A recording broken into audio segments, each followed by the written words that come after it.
Boa tarde a todos e a todas. Estamos aqui ao vivo no YouTube com o Physics Fight, né, a final do torneio do Brazilian Physics Tournament.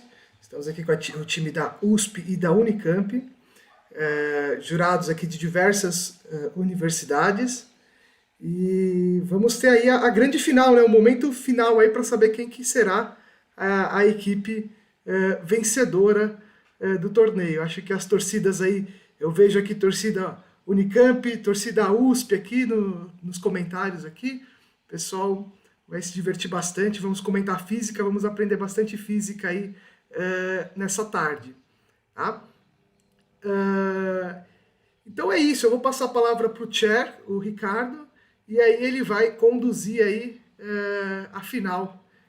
Boa sorte às duas equipes, que tenhamos uma excelente tarde, uma ótima discussão de física aí. Muito bem-vindos e bem-vindas a todas que estão nos acompanhando.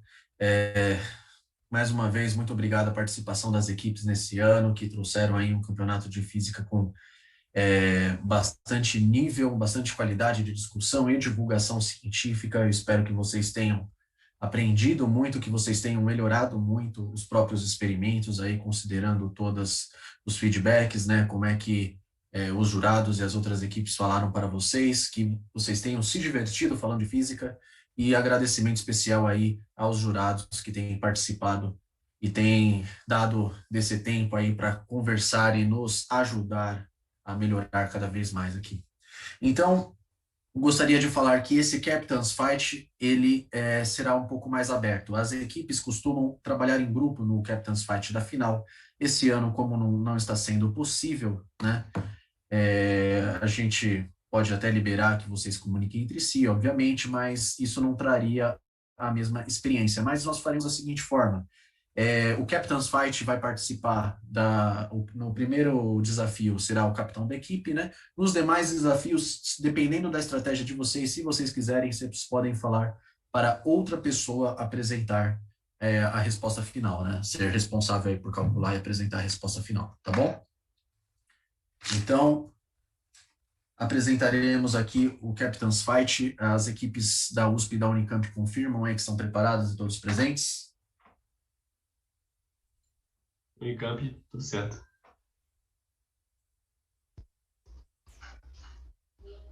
O time USP está. Maravilha. Conseguem ver aí?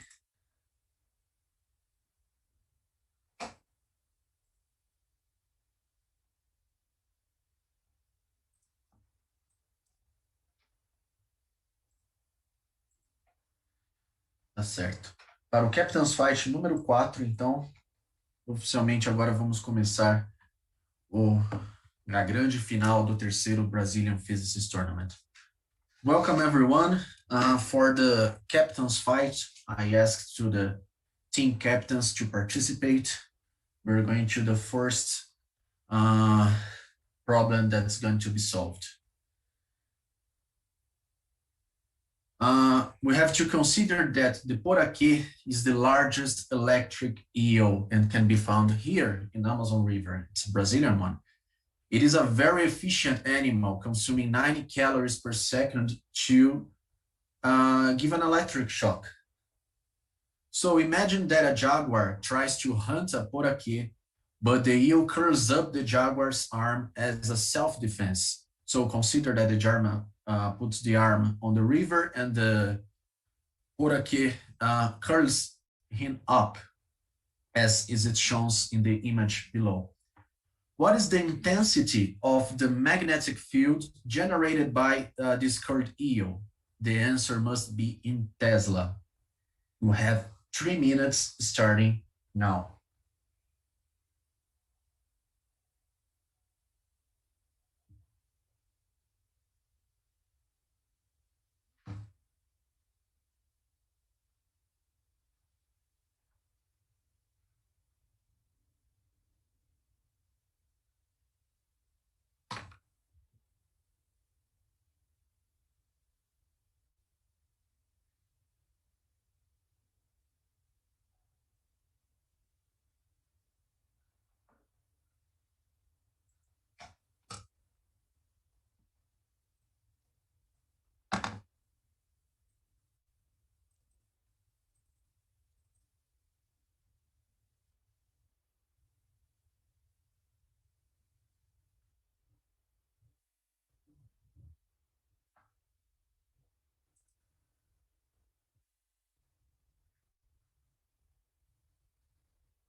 An extra hint for the competitors, por aqui provides a shock of 860 volts.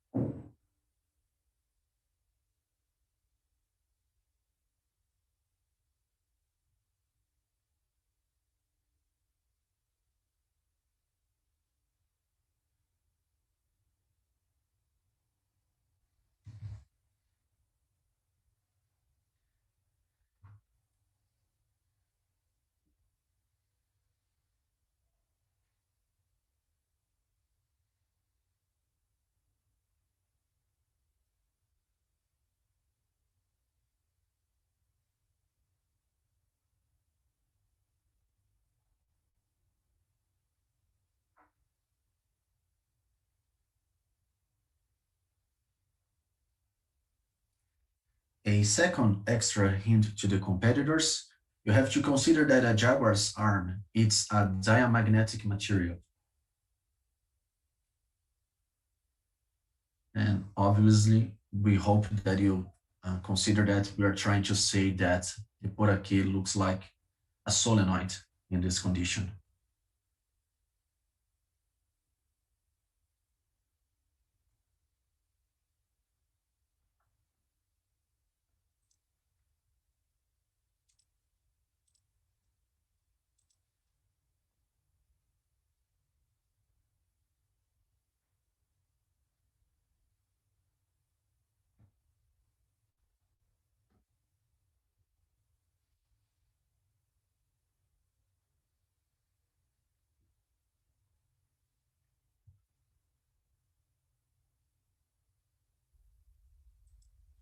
Time's up. I'd like you to show your answers, please. Esse ano, Vencedora do torneio. Acho que as torcidas aí, eu vejo aqui torcida I wasn't UNICAMP. able to finish the calculation. I just wrote the expression, so less few seconds left. I can. Okay. actually, if you can tell any number as your answer there, it's the only I can do it. So 110 millitesla.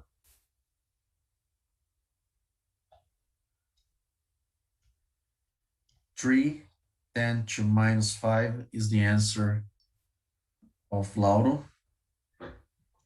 And 1 × 10⁻² is the answer of Felipe. So the answer is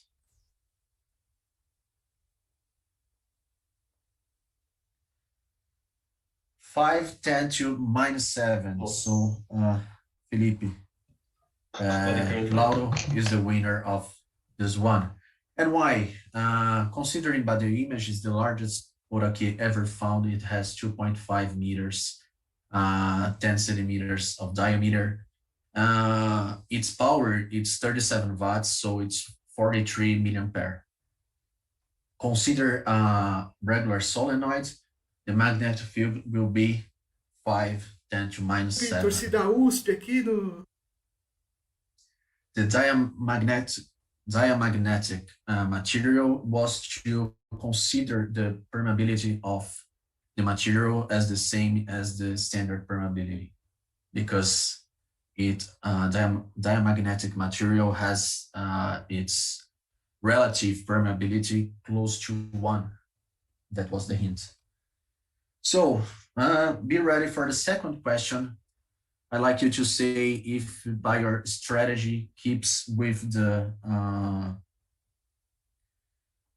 team captain making the captain's fight, or you choose another colleague.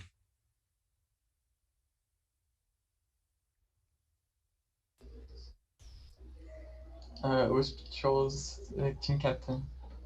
All right, Felipe.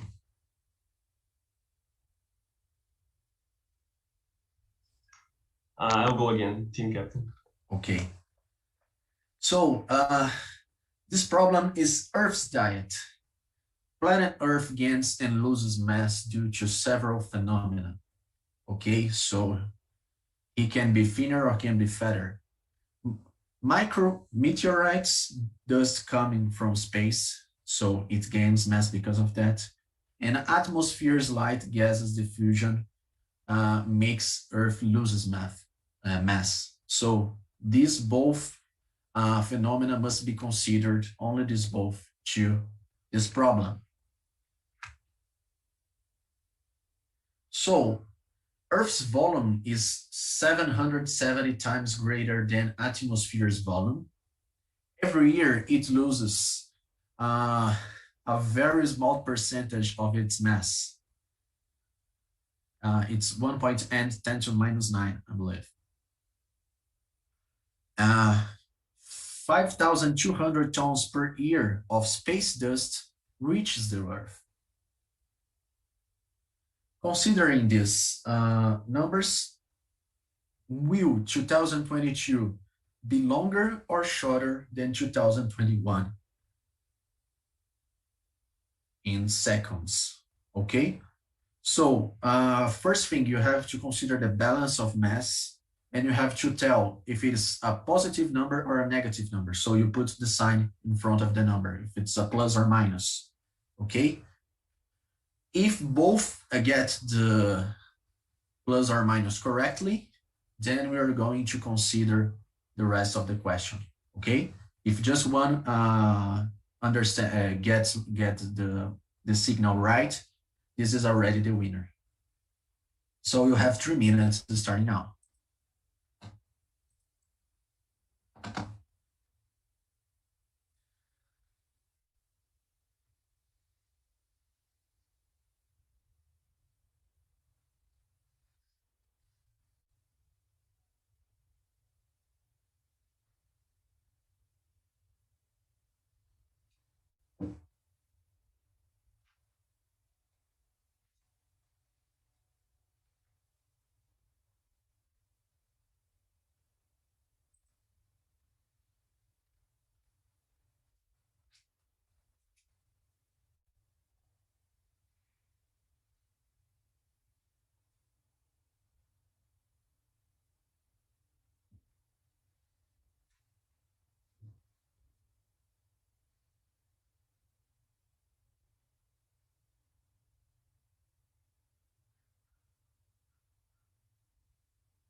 Just to remember, the answer can be rather positive or negative. A positive number means that Earth gains mass and the days are longer than it is now. And a negative number means that Earth loses mass and days become shorter.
"15 seconds left.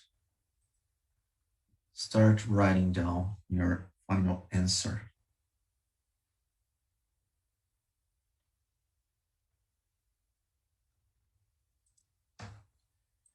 All right, time's up.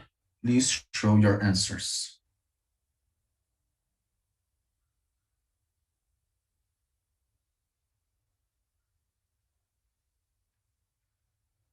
So UNICAMP 10 to minus 18. USP, I'll have to pin it. 10 to minus 3. Just to be clear, I mean that the days will become the year, because there were two questions, right? But the year will be longer, I think. Oh yeah, it's a plus. Okay. And also plus 10 to minus 3. All right. So the answer of this question is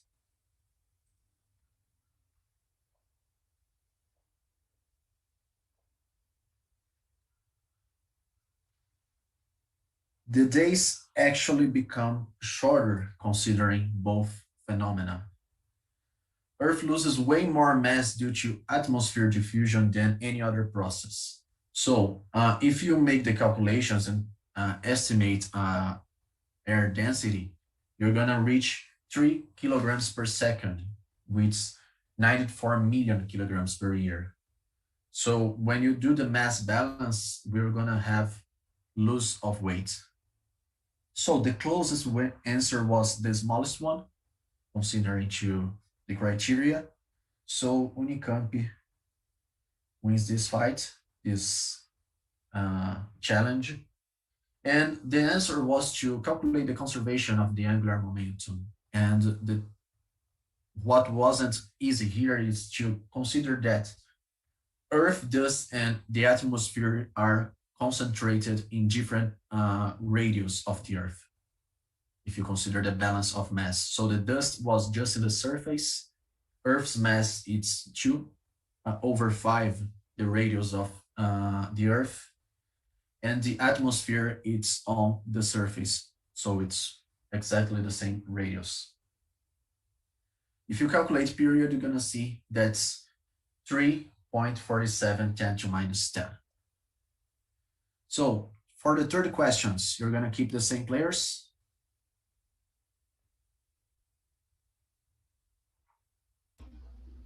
Yeah. In this team, same competitor. Okay.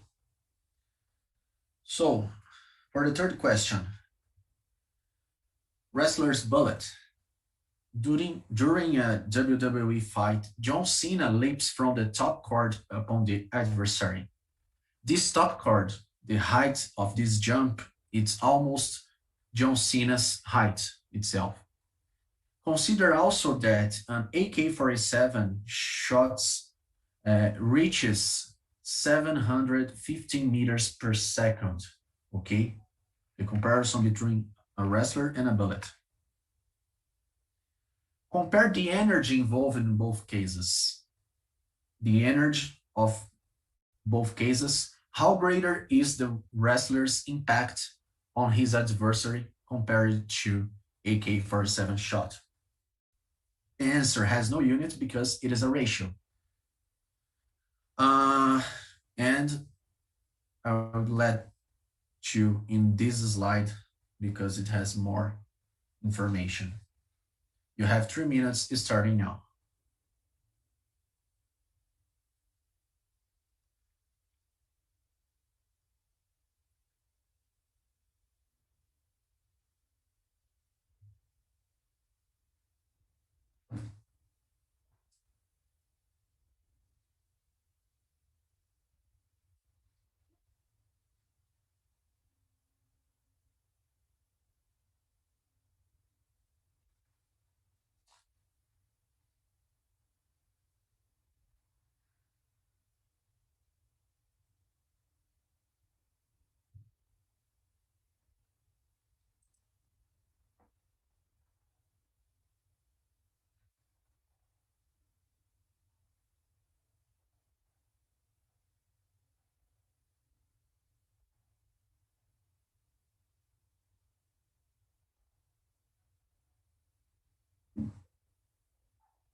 30 seconds left.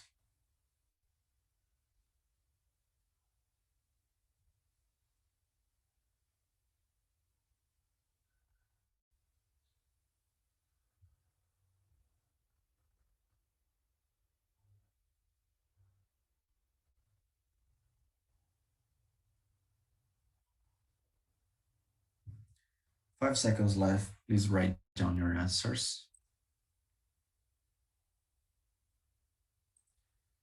Okay, time's up. Please show your answers. So Felipe, it's 0.69 and Lauro is 0.08. Agree? Okay. So the answer of this problem and the winner of the last captain's fight is, if you consider that potential gravity energy of John Cena is compared to its weight and height, the energy of the bullet is velocity, the ratio between them is actually pretty the same.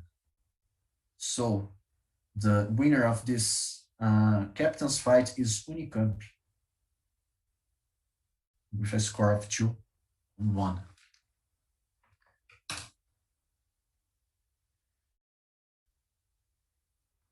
So the ratios of both energies are very close to 1. I don't know if you rather prefer get shot or being knocked out by John Cena, but in terms of energy, it's pretty the same. Okay, so now going on to the competition, we'd like to UNICAMP team chooses position A or B, report first or oppose first.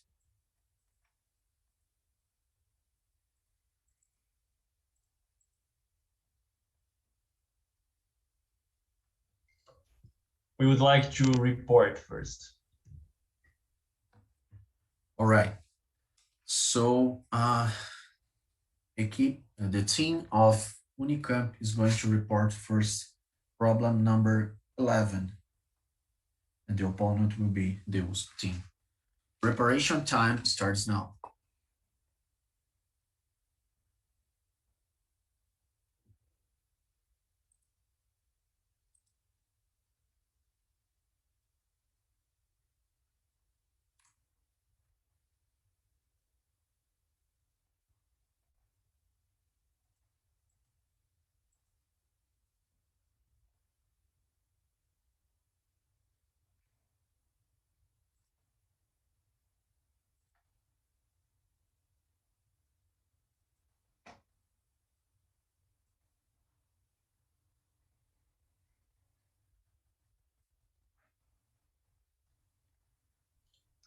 I'm not able to share my screen yet.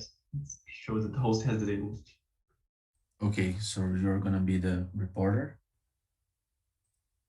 Yeah, sorry. No problem. Try now.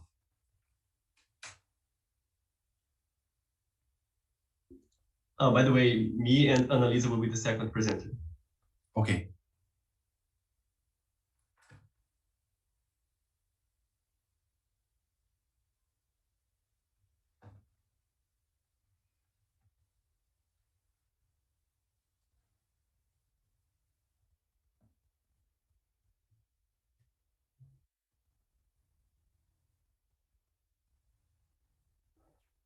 Can you see my screen? Yes. Fine. Annalisa, want to try your microphone as well?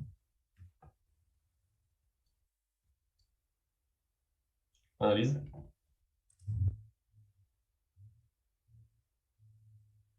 Anna? Hi. Oh, okay, so we can hear you. Okay, so I'm ready. Yeah. Okay, so reporter's presentation now, 12 minutes, it starts now. So, good afternoon, everyone. My name is Felipe Mazzi, And I'm Annalisa Barioni. and we'll be presenting problem number 11, spinning washer. So, a washer on a vertical steel rod may start spinning instead of sliding down. We want to study the motion of the washer, the sliding spinning transition, and determine the terminal velocity. So let's begin by dividing the motion into two parts, one in which the washer is sliding against the rod, then it undergoes a transition which occurs only once, then it begins to spin around an axis. We may take a closer look into the sliding spinning transition by considering the acoustic signal emitted by the system. The sliding phase is characterized by multiple collisions which appear in the signal as sharp peaks. And then when terminal velocity is reached and we enter the spinning state, we see much fewer noise, which is the characteristics of the spinning phase. We want to show that the transition is characterized by the amplitude of the tilt angle. So we choose a plane across the rod, and we observe the angle at which the washer is inclined relative to the horizontal. And then we can observe the variation of this angle as a function of time. And what we notice is that it reaches a high value, then the washer may slip and levels out, tilts to the other side, and it continues to do that until it reaches what we call the transition amplitude, which is determined by the geometrical parameters of the rod and of the washer. So in order to verify this expression, we can take a setup, and this is the setup that we will be using throughout the presentation. It contains the measurements of everything we'll be using. And this is the comparison between the predicted transition, the predicted angle, and the actual measurement. So this shows that the spinning motion is characterized by a constant geometry tilt amplitude. So this angle will tell you when, at what angle will go from the sliding state to the spinning state. So now let's think a little about the spinning motion. So in any given plane, the tilt angle will always be oscillating with amplitude alpha max. However, at any point in time, there is always some plane where the angle of tilt of the washer is equal to the maximum amplitude. And this plane will define what we call the contact axis. And you can see in the figure on the left, what we consider to be a 90-degree rotation of the contact axis. So you'll notice that the washer begins by touching the rod at the front and in the back, and it ends by touching it on the right and on the left. That's a 90-degree rotation of what we define as the contact axis. So the spinning motion goes somewhat like this. You have a contact axis, which is established between 2 points. Your washer will begin to rotate around this contact axis. And as soon as it performs a small rotation around this axis, it will also change its points of contact. So you will have a new contact axis, and the washer will go down the threading of the rod, always chasing its own contact axis. So this is one very important point. But also, please notice that there is no clear correspondence between the small angular displacement of the contact axis and the displacement of this small piece of tape that we put at the tip of the washer. Because ideally, the point of contact would always have zero tangential velocity. So you could, ideally, you could simply go around changing your points of contact without ever having any tangential velocity in the contact in the rod. But of course, this never happens in real life. It's important, however, to understand that it is possible to achieve vertical displacement without any sliding. So you could, in theory, go around simply changing your points of contact without ever having tangential velocity at the point of contact. So we can explain this a little better by taking a look at these animations. This is the frequency which we call omega prime z. It is the oscillation of the contact axis. So here you can see that we're only changing the point which is at the maximum and then at the minimum height. This is given by the amplitude that characterizes the spinning state. And then there's omega xy, which is the rotation on the plane horizontal to the floor, let's say. And you can see that this is where energy dissipation must be, because this is the point where there is displacement in the direction of the friction force, right? So the presence of this component is essential to explain the presence of the terminal velocity.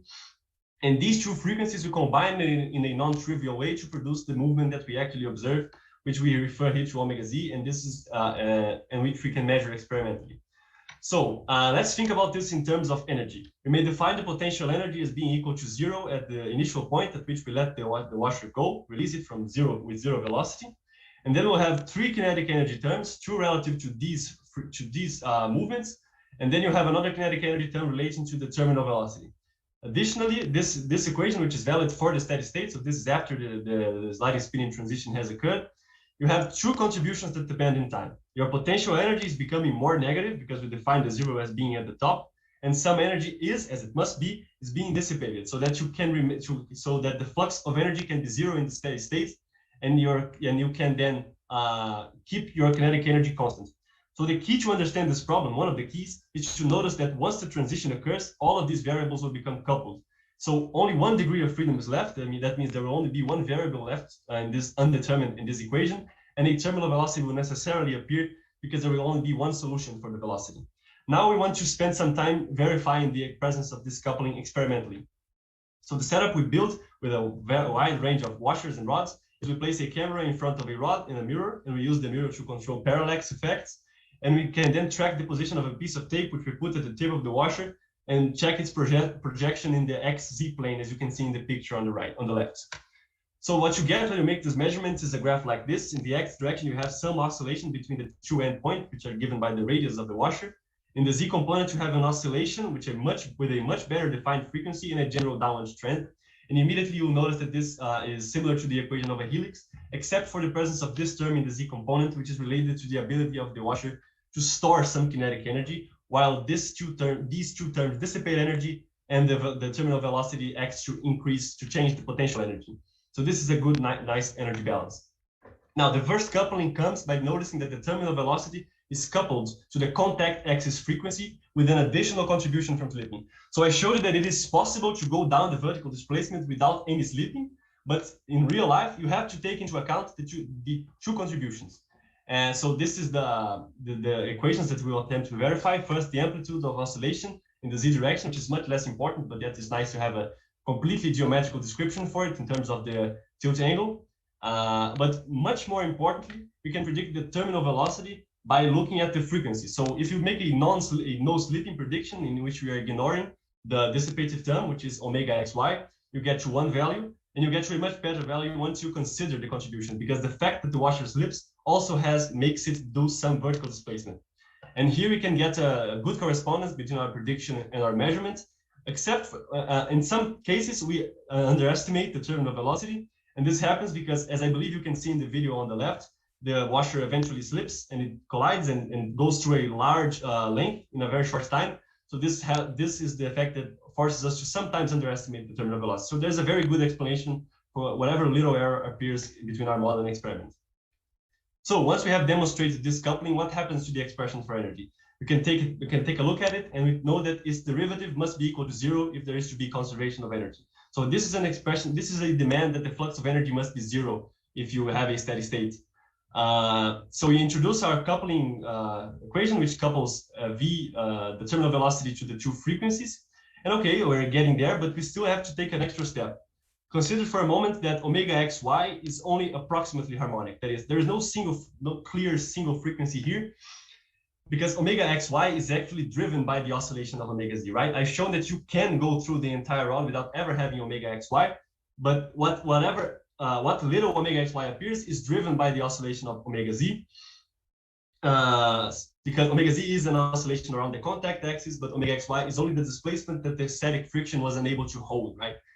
So given this fact that omega z is driven by omega xy, sorry, the contrary, and the fact that they are both constant throughout the motion, we know that the frequencies can be related to what we call a coupling coefficient, which is defined as the ratio between the displacement at the xy plane and the oscillation of the contact axis. So here's a GIF in a figure where you can see that there's a full oscillation of the contact axis because the contact points start and end on the front and on the back, and there's a very small displacement of the piece of tape, right? So this allows us to define our coupling coefficient.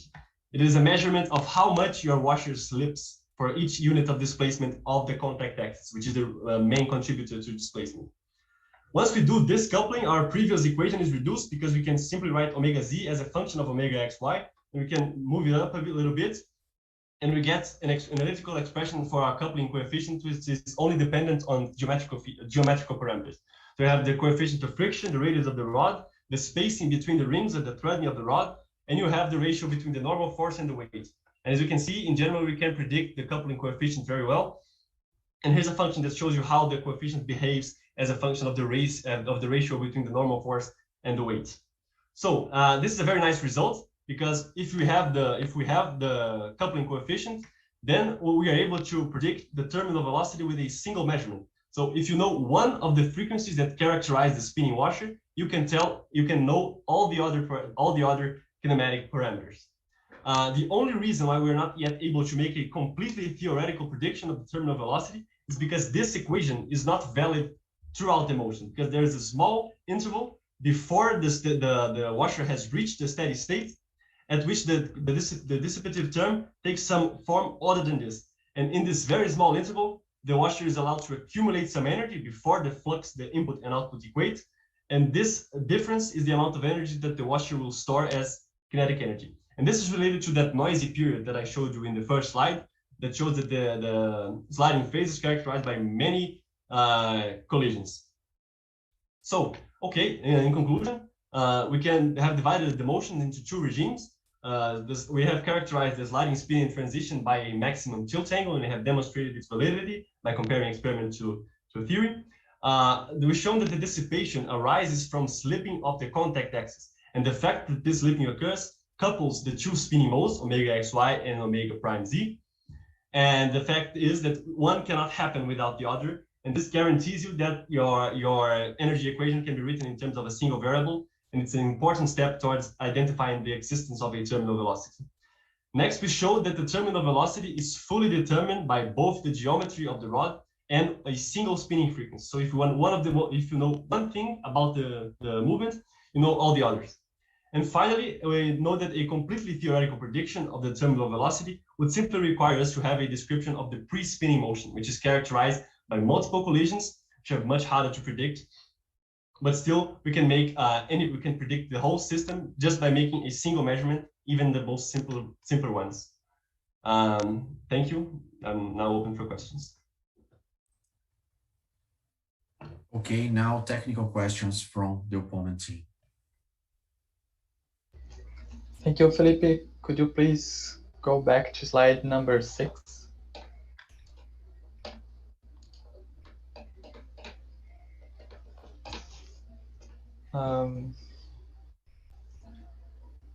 One slide back, what is this alpha angle you're showing us?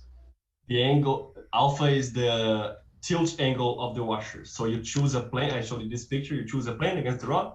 You just measure the inclination of the washer relative to the horizontal. Horizontal. Okay. Can you go to slide 11, please?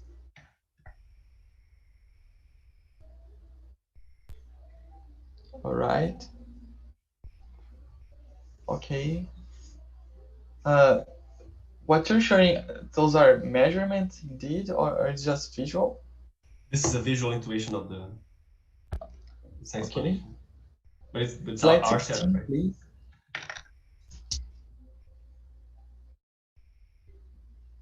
Mm-hmm.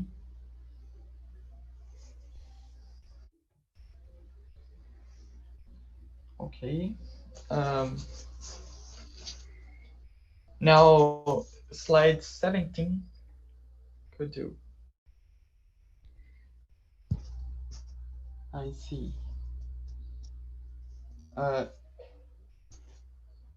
Okay. Did you consider parallax in your measurements? Yes, that's what the mirror is there for, right? You can see when the washer blocks its own reflection, you know that your line of sight is parallel. And we restricted our measurements to these intervals. But not even your camera is aligned, right? Well, it is a line. I mean, With the rod. You have the mirror there so that you can see if you're looking from above, you see the washer in reflection. You can just adjust your line of sight so that you have a. We will discuss that. Okay. For sure. Okay, thank 3 you. minutes preparation time. Opponents.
Well, Ricardo, we would like a timeout.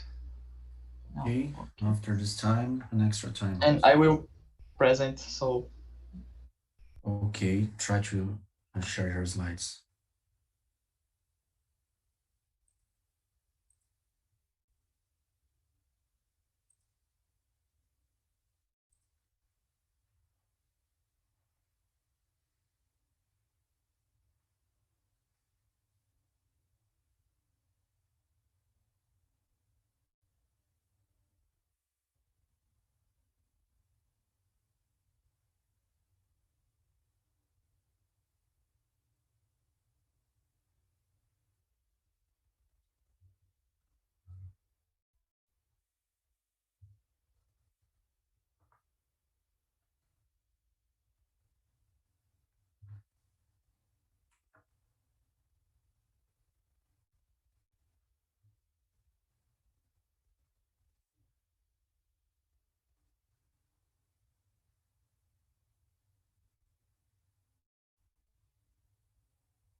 Alguns que não encaixam no thread.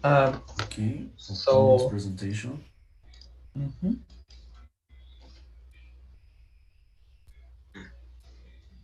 Well, first of all, thank you, Felipe, for your presentation, and also for thank you, Anna. Well, the spinning washer problem is very interesting, and there are several points to be approached here. The first looking at this statement, we have studied the motion of the washer, sliding spinning transition, also determine initial the terminal velocity. Inside study the motion of the washer, it was interesting to see the study. It will be interesting to see the influence of the washer being a rigid body in the analysis. Also, you show it in this. You show it a dissipation of energy, and then it is also interesting to notice if given initial conditions, if there is a prediction to the entire movement. And you show it that after the spinning washer transition, there could be a prediction inside some assumptions. And also, inside this sliding spinning transition, it is part of study the motion of the washer also. So we will discuss this as one. Well, first of all, congrats for doing a good idea of having a good idea analyzing the audio to separate the stages of sliding spinning and then the reaching of terminal velocity. Also, you show it animations that shows the precessions and the contact axis, which helps to understand more about the movement. The data feeds of the model use, and also the analysis of the commensurability of the frequencies. Well, now some things we would like to discuss and understand better is how exactly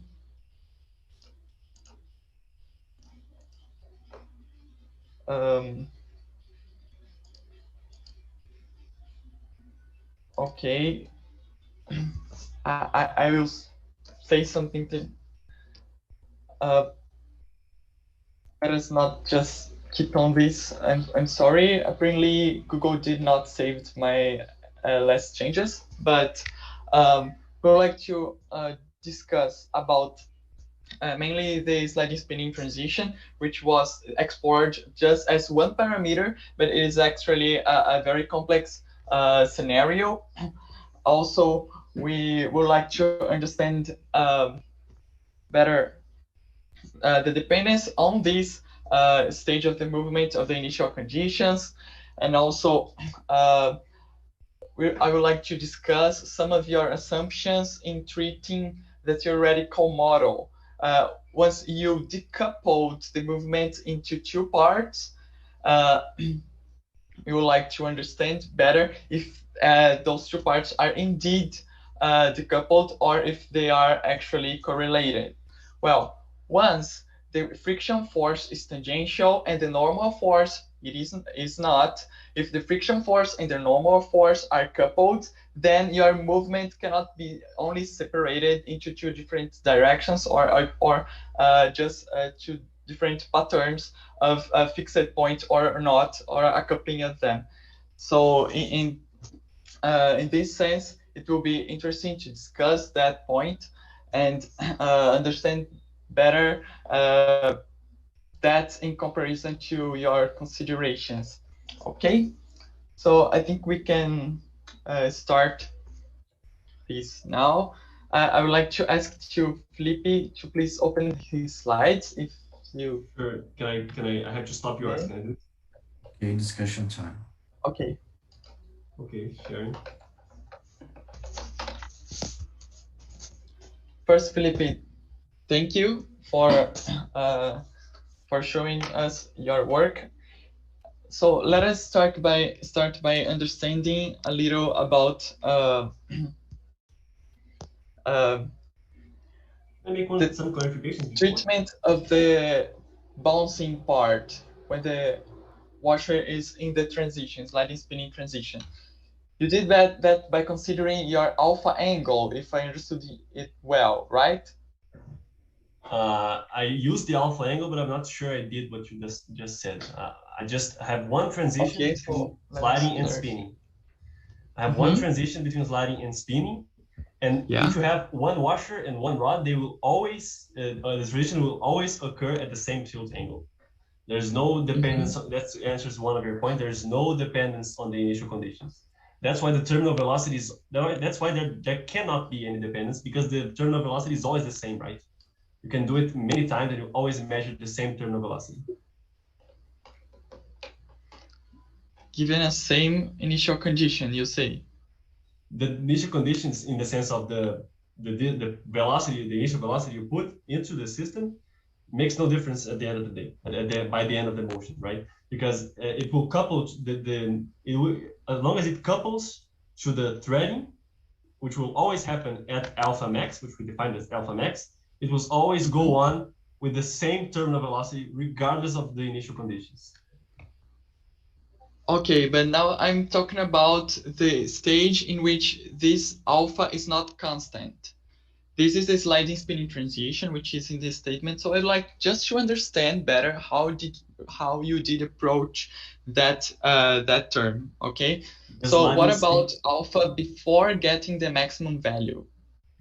We're not concerned with the value of alpha before the sliding spinning transition. We treat the sliding spinning transition as characterized by alpha, and we're concerned with the motion of the washer after the transition. That's a good point. But I still cannot see how alpha is characterizing the movement through the sliding spinning transition, not after it. We cannot see yet how that is dependent on the initial conditions of the problem, like the velocity you're dropping the washer, if you're rotating it first, or if you just drops it. Well, the terminal velocity depends on it, but the sliding spinning transition, it also does, don't you agree? Go on. Oh, I'm just gonna add something. So the condition to achieve the final velocity, the terminal velocity state, is the coupling conditions, and this is only related to the tilt angle. So the only important thing about the sliding state is the energy it accumulates, and it will be important. But since once they achieve the terminal velocity state, the energy, the balance energy is the variation of kinetic energy is zero. So the kinetic energy is always constant. It's a simple experiment. Yeah, let me see if I understood. You said that the only important thing in sliding spinning transition is the energy left after it. Is it? Actually, Oh, that- I thought the only important thing about the sliding state is the energy accumulated in this part. When it transitions, what is important actually is the coupling conditions that depends on the angle of the washer in this point, distant point of time where the transition occurs. Okay, so let me now try to understand how you related this final energy left by sliding spinning transition with the initial conditions of the problem. Could you clarify that to me, please? Okay. Here's the thing: in whatever initial conditions you choose or you perform, they will be they will tell you, they will influence how the transition occurs. So, but once you enter the spinning state, the initial conditions are erased. They are okay. That must be the case if you want to have a system that always reaches the same terminal velocity. Okay, I think you're talking Observed, about right? the Same terminal importance. velocity. And the only reason why we need to consider what I said about the pre-spinning phase is that we can provide a prediction of the terminal velocity with a single measurement. If we were able to describe this pre-spinning state, then we would be able to do it with just theoretical parameters. Yeah. That's the only point. But I think we need to go. So okay, to some other a points. possible improvement would be to start to consider the movement from its beginning, right?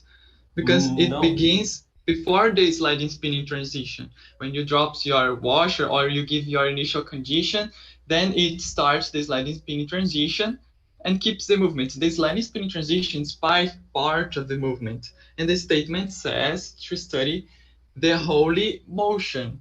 So Yeah. only my point is I would like to understand the relation of your parameter alpha, or how your study leads us to relate the initial conditions of the problem, not after the sliding spinning condition, but Yes. before it. I'm saying we made we are interested in the spinning motion. So the washer starts spinning instead of sliding down. So we're interested in the motion of the washer as it spins, but we also have to study this sliding spinning transition. What we can say with certainty about this transition is it occurs at a given angle, and after it occurs, the terminal velocity is not influenced by whatever initial conditions you chose at the beginning, because that's why you can always get the same terminal velocity.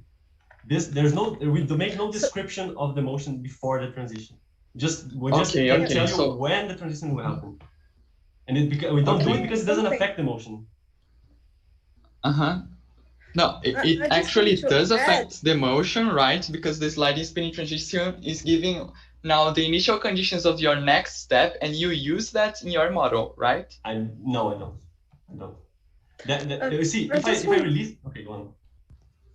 No, I just want to add that we studied the motion before the terminal velocity state, but we just want to stress that in the transition, the movement that occurs before does not influences the terminal velocity, just the energy that it's accumulated. But what we studied about this part of the movement was that are bumps and collisions and tilt angles before that, and this tilt angle, when it reaches the coupling condition, the coupling angle, it transitions to the terminal velocity state. So this is the study of movement, and yeah, the initial movement, the sliding movement, it depends on the initial conditions, but we're talking about the transition part does not depend on whatever the movement was, just on if it reaches the tilt angle, the coupling angle. Okay. I still see that the sliding part was need a little improvement in its study to understand better how you can predict the final energy given just the initial state. So but also I would like to talk about there in your model when you were talking about the conservation of energy, and you separated the terms of kinetic energy of two parts of the motion. Yes, exactly. You separated K1 from K2, right? I would like to understand with that's actually a hypothesis that you have put in your model, but there may be correlations between them. And I would like to you to justify why there's not, if that's the case. So you have omega prime z is the oscillation of the contact axis, and omega xy is the rotation caused by the oscillation of the contact axis. So it's exactly. the amount of displacement. And the point is just. So I see. I am gonna get there. I'm just building. For understand, just for make clear this. You hear that there's a general kinetic energy term that is the sum of these two components, right? Regardless of whether they are coupled or not. Is that could be actually because the washer is restricted to move in a region, right? Yes, and we have a coupling coefficient. That's a constraint, and that couples they would couple YZ and YXY, but you're separating exactly them. Here's the coupling. We measure it and we predict the coupling. It's this. We have a coefficient specific for that. So we can write one of the frequencies as a function of the other. Okay. Right? And how is it inside the normal force? How? I don't see what? Yeah. How is it inside the normal force? How do you mean inside the normal force? Maybe I don't get it. The end term. There's a dependency on the ratio between the normal and the weight. And we calculate it by geometry. We have the expression is actually right here. Okay. So it's the first expression. It's the n over mg, and there are only geometrical parameters. Okay, I think that may be questions. Yes, go on. Oh, sorry, go on, Todd, please. Okay, I have a question that doesn't relate to the discussion that it's occurring right now, but I'm interested in your analysis of this sound that you made. You made some movement analysis using the sound, right? Not really. I actually just use sound in two cases to illustrate the presence of collisions, right? I just show, okay, sliding, you can see sliding, it's noisy, there are many collisions, and you can see spinning, which is stable, right? So in this case, I used to show that some washers, they slip and bump against the rod, and you can see it in the acoustic signal. Okay. I thought that you used this footage to make some to get some. Just to make the video more clear. Yeah. Okay. You can see the real bumping. And another question that I have is about the fitting of the limit velocity. You show some green graphic.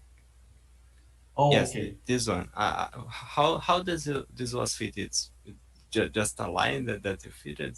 Oh, I'm sorry, that was misleading on our part. This is just a guide to the eye, so you can see that there's a general downwards trend, and you can see the terminal. It's related to the terminal velocity. But our measurement was much more experimental. We just put two plates of, you can just put the rod in a behind graph paper, and you just take the time it takes to go over a certain distance, a large distance, so that we can cancel out the errors. Oh, okay. That's a good concern. I think this could be a little bit more clear, and yeah. These almost constant, these linear patterns that appears in the graphic. Yes. I didn't understand this. You're completely right. That was a mistake on our part. It's because you see we can't follow the tape all the time, right? Because sometimes it's behind the washer, the rod. So we could follow it like a little bit, exaggerating a little bit, but we wanted to make sure that the data is clear. So the time intervals are the actual time it took for the washer to be visible again, but the dashed line is just the part where the washer hides behind the rod. Okay. And when you did the analysis of the limit velocity, did you try to extrapolate this point, or you only use the data that you have? Well, here there's only data, experimental data, but we could, that's a good point actually, we could extrapolate. We know the frequency, I mean, we can calculate the frequency, the amplitude is here, and the frequency is here. And you can do it all theoretically with just one measurement. So yeah, we could extrapolate. Okay, thank you. I think that was my questions. Thank you. Okay, Someone else. thanks. Would it be possible to use an range of cameras to solve this perspective problem? Have you tried to do this? Oh, it would be possible, but I don't think it's really a problem, right? I mean, it would be more beautiful to see maybe, but we can get all the data we need from this, and there will be a problem in synchronizing the camera. It might introduce some unwanted error. And I think this does the job. So, but sure, we should have been more clear about the origin of these dashed lines. Okay, and about the friction force, how did you measure the friction coefficients? In tables, the steel, depending on the material of the rod, right? And have you tried to leave it as a free parameter and then compare the coefficient that you get from your data with the tables? See, if I tried setting the coefficient of friction as 0 and then trying to fit my other parameters to the experimental data. No, just leave it as a free parameter and then try to. Yeah, I mean, Yeah. It doesn't make really a lot of sense here, because if you have 0 friction, then that's I mean, imagine I have a 2-meter long rod here, right, which I use for the experiment, and I release it from 2 meters, and it goes all the way down without increasing. It'll go like 20 centimeters per second, which is a tiny kinetic energy.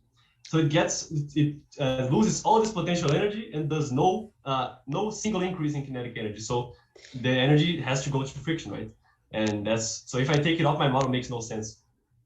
Okay, and have you tried to analyze? Sorry. I think the last question was about if you fit you use your expression to fit your data.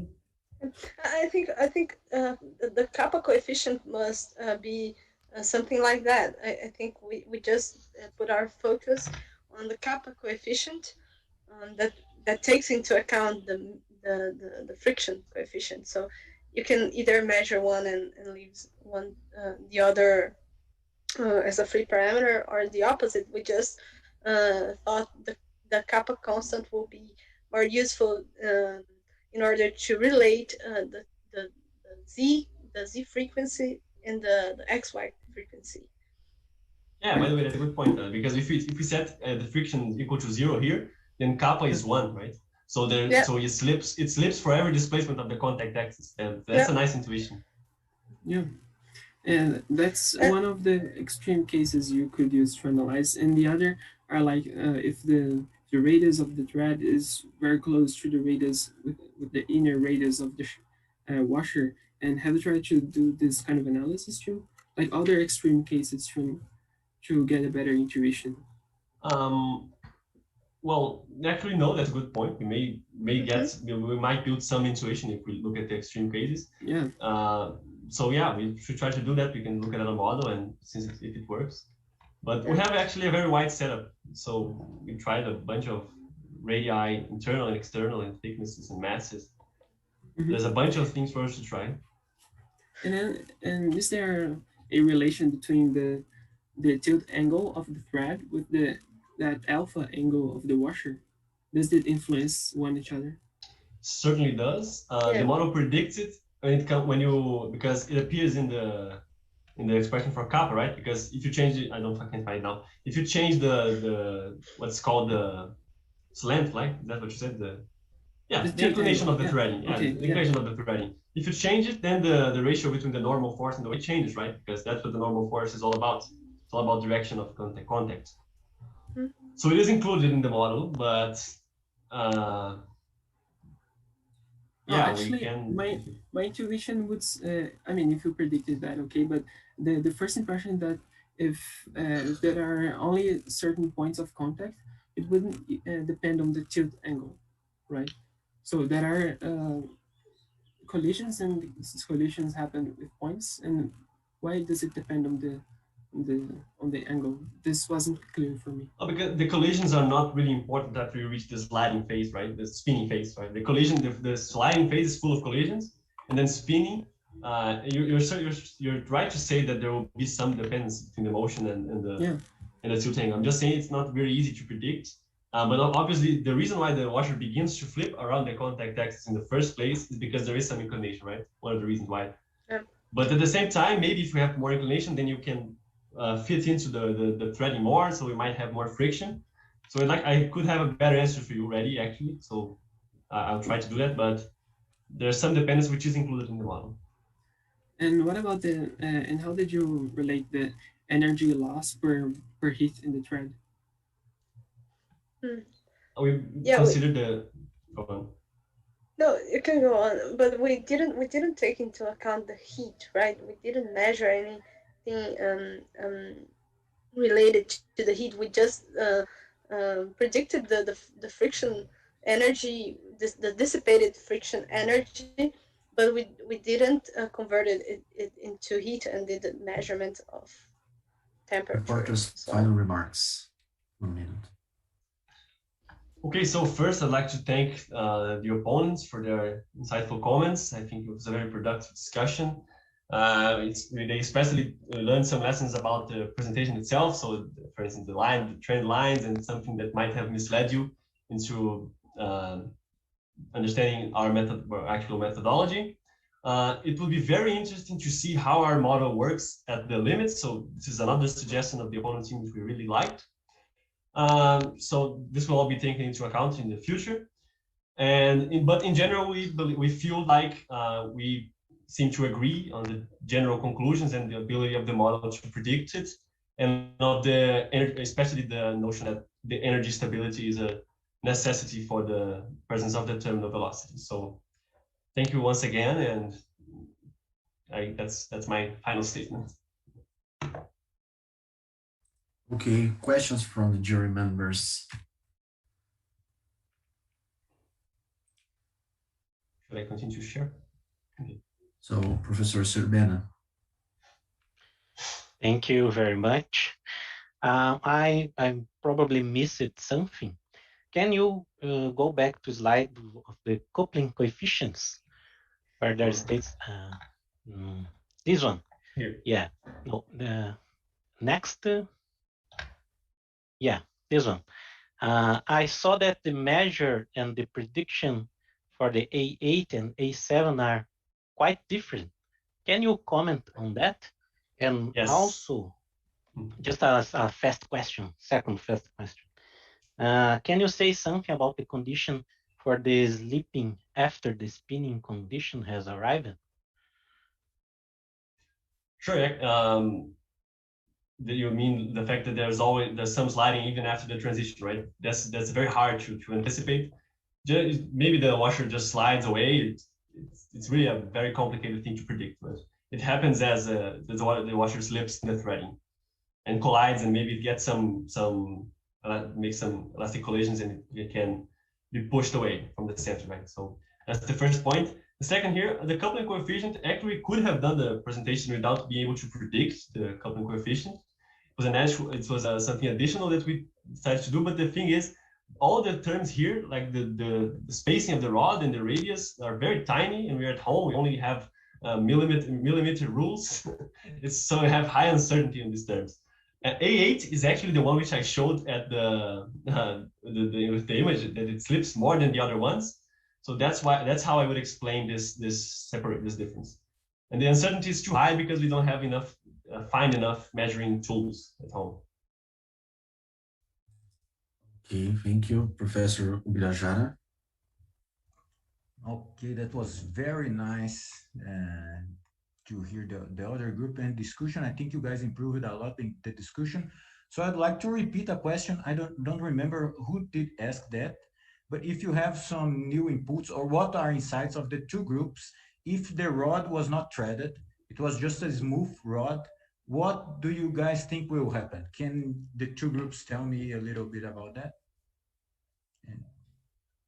So in general, you would just, lose contact with the rod at some point. If the washer becomes concentrical to the rod, it just slide down, right?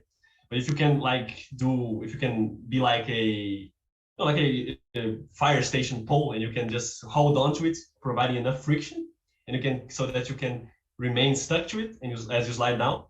But I don't think that's realistic for this case, because the washer would immediately become concentrical to the rod and fall off.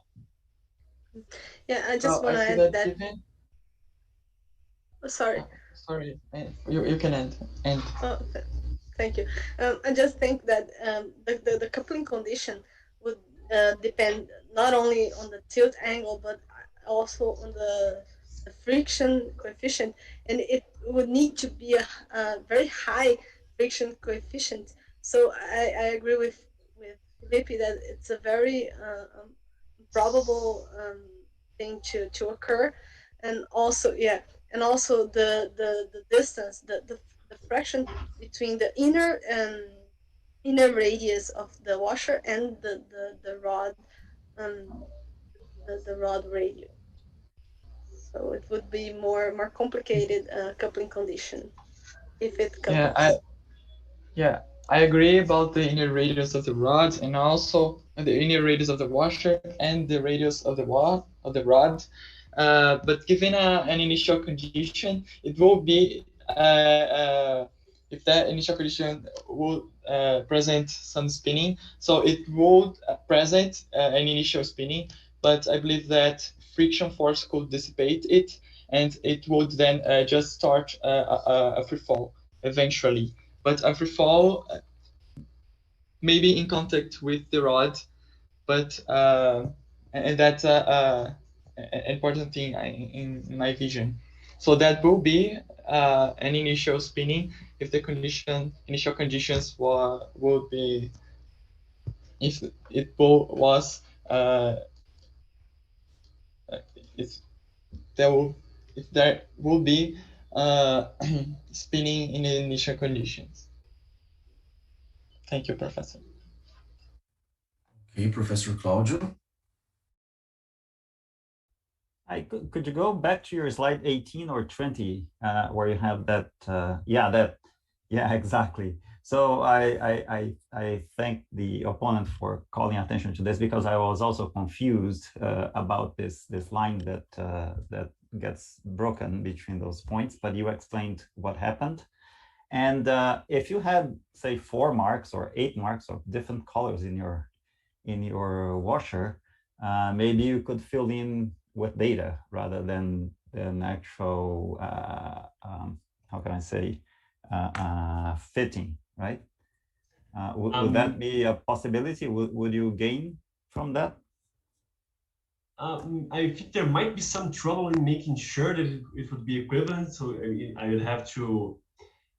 So I mean, if I put a piece of tape at a quarter circle away from the other, so I have a phase shift in this way, right? So yeah, exactly. I might be able to complete the description. So that's useful actually. The only reason maybe we didn't do it because the data is enough to take the measurements we want, but certainly I apologize for the misleading trend line. That's been clarified that we didn't fit it, and the dashing also I should have been more clear in saying that it's a experimental difficulty. Thanks.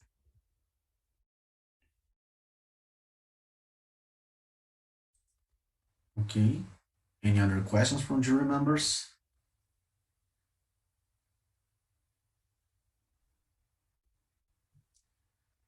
So we'll follow on. Jury members now 1 minute to decide your grades.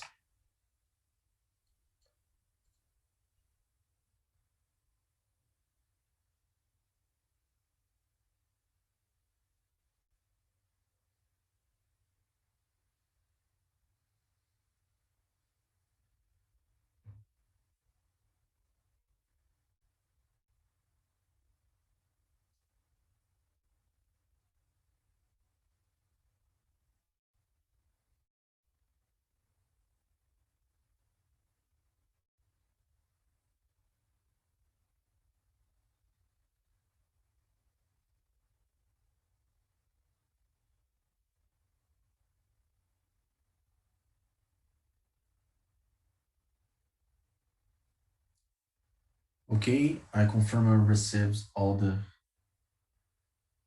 grades.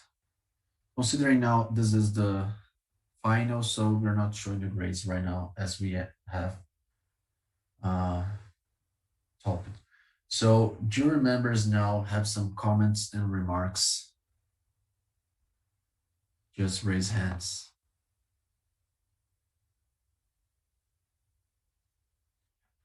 Professor Claudio.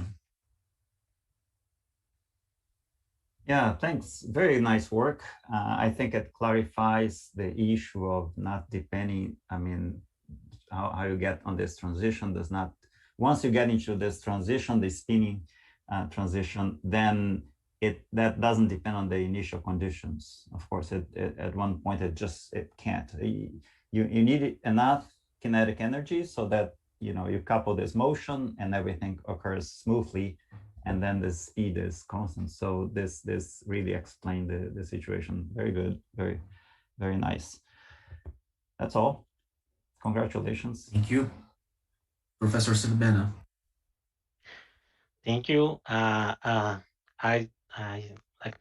would like to say that I like it, this presentation, the way you abort this problem, and I want to state that when this problem was previously presented, and when I asked a question, I was expecting some answer which relates the radius of the washer, and only the reporter team that at that time answered. So just a tip for you guys, that if you had answered those questions, that question at that time, if something of your the information of your presentation, I would be more satisfied at that time. Okay, that's it. Well, congratulations to both teams. Thank you, Professor. Any other remarks from any other jury member?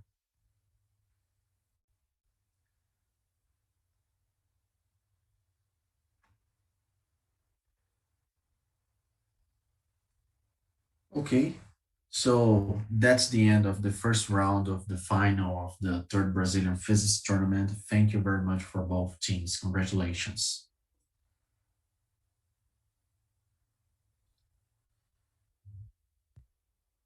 Muito obrigado a todos. Estamos encerrando o primeiro round aqui do terceiro Brazilian Physics Tournament. Teremos uma pausa agora de 10 minutos. Para você que está nos assistindo aí, agradecemos se compartilhar o vídeo, se comentar, deixar nos comentários aí o seu apoio às equipes, melhorias, o que vocês acharem de interessante para deixarmos a competição cada vez melhor. As equipes que estão nos assistindo, que quiserem participar nos anos seguintes, por favor, entrem em contato conosco. Temos o e-mail ptseletiva .brasil@gmail.com. Tá certo, Henrique?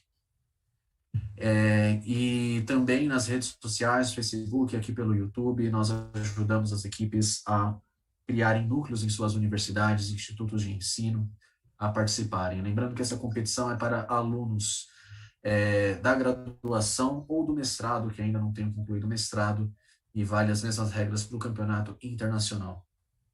A competição agora foi a apresentação do Felipe Mazzi e da Ana Elisa, ambos da UNICAMP, apresentando o problema número 11, e foi oposto pelo Lauro Braz. Correto? Toda a competição ela tem uma etapa de debates de 10 minutos entre os reporters e os opponents, e depois um debate aberto entre todos os membros da competição envolvidos.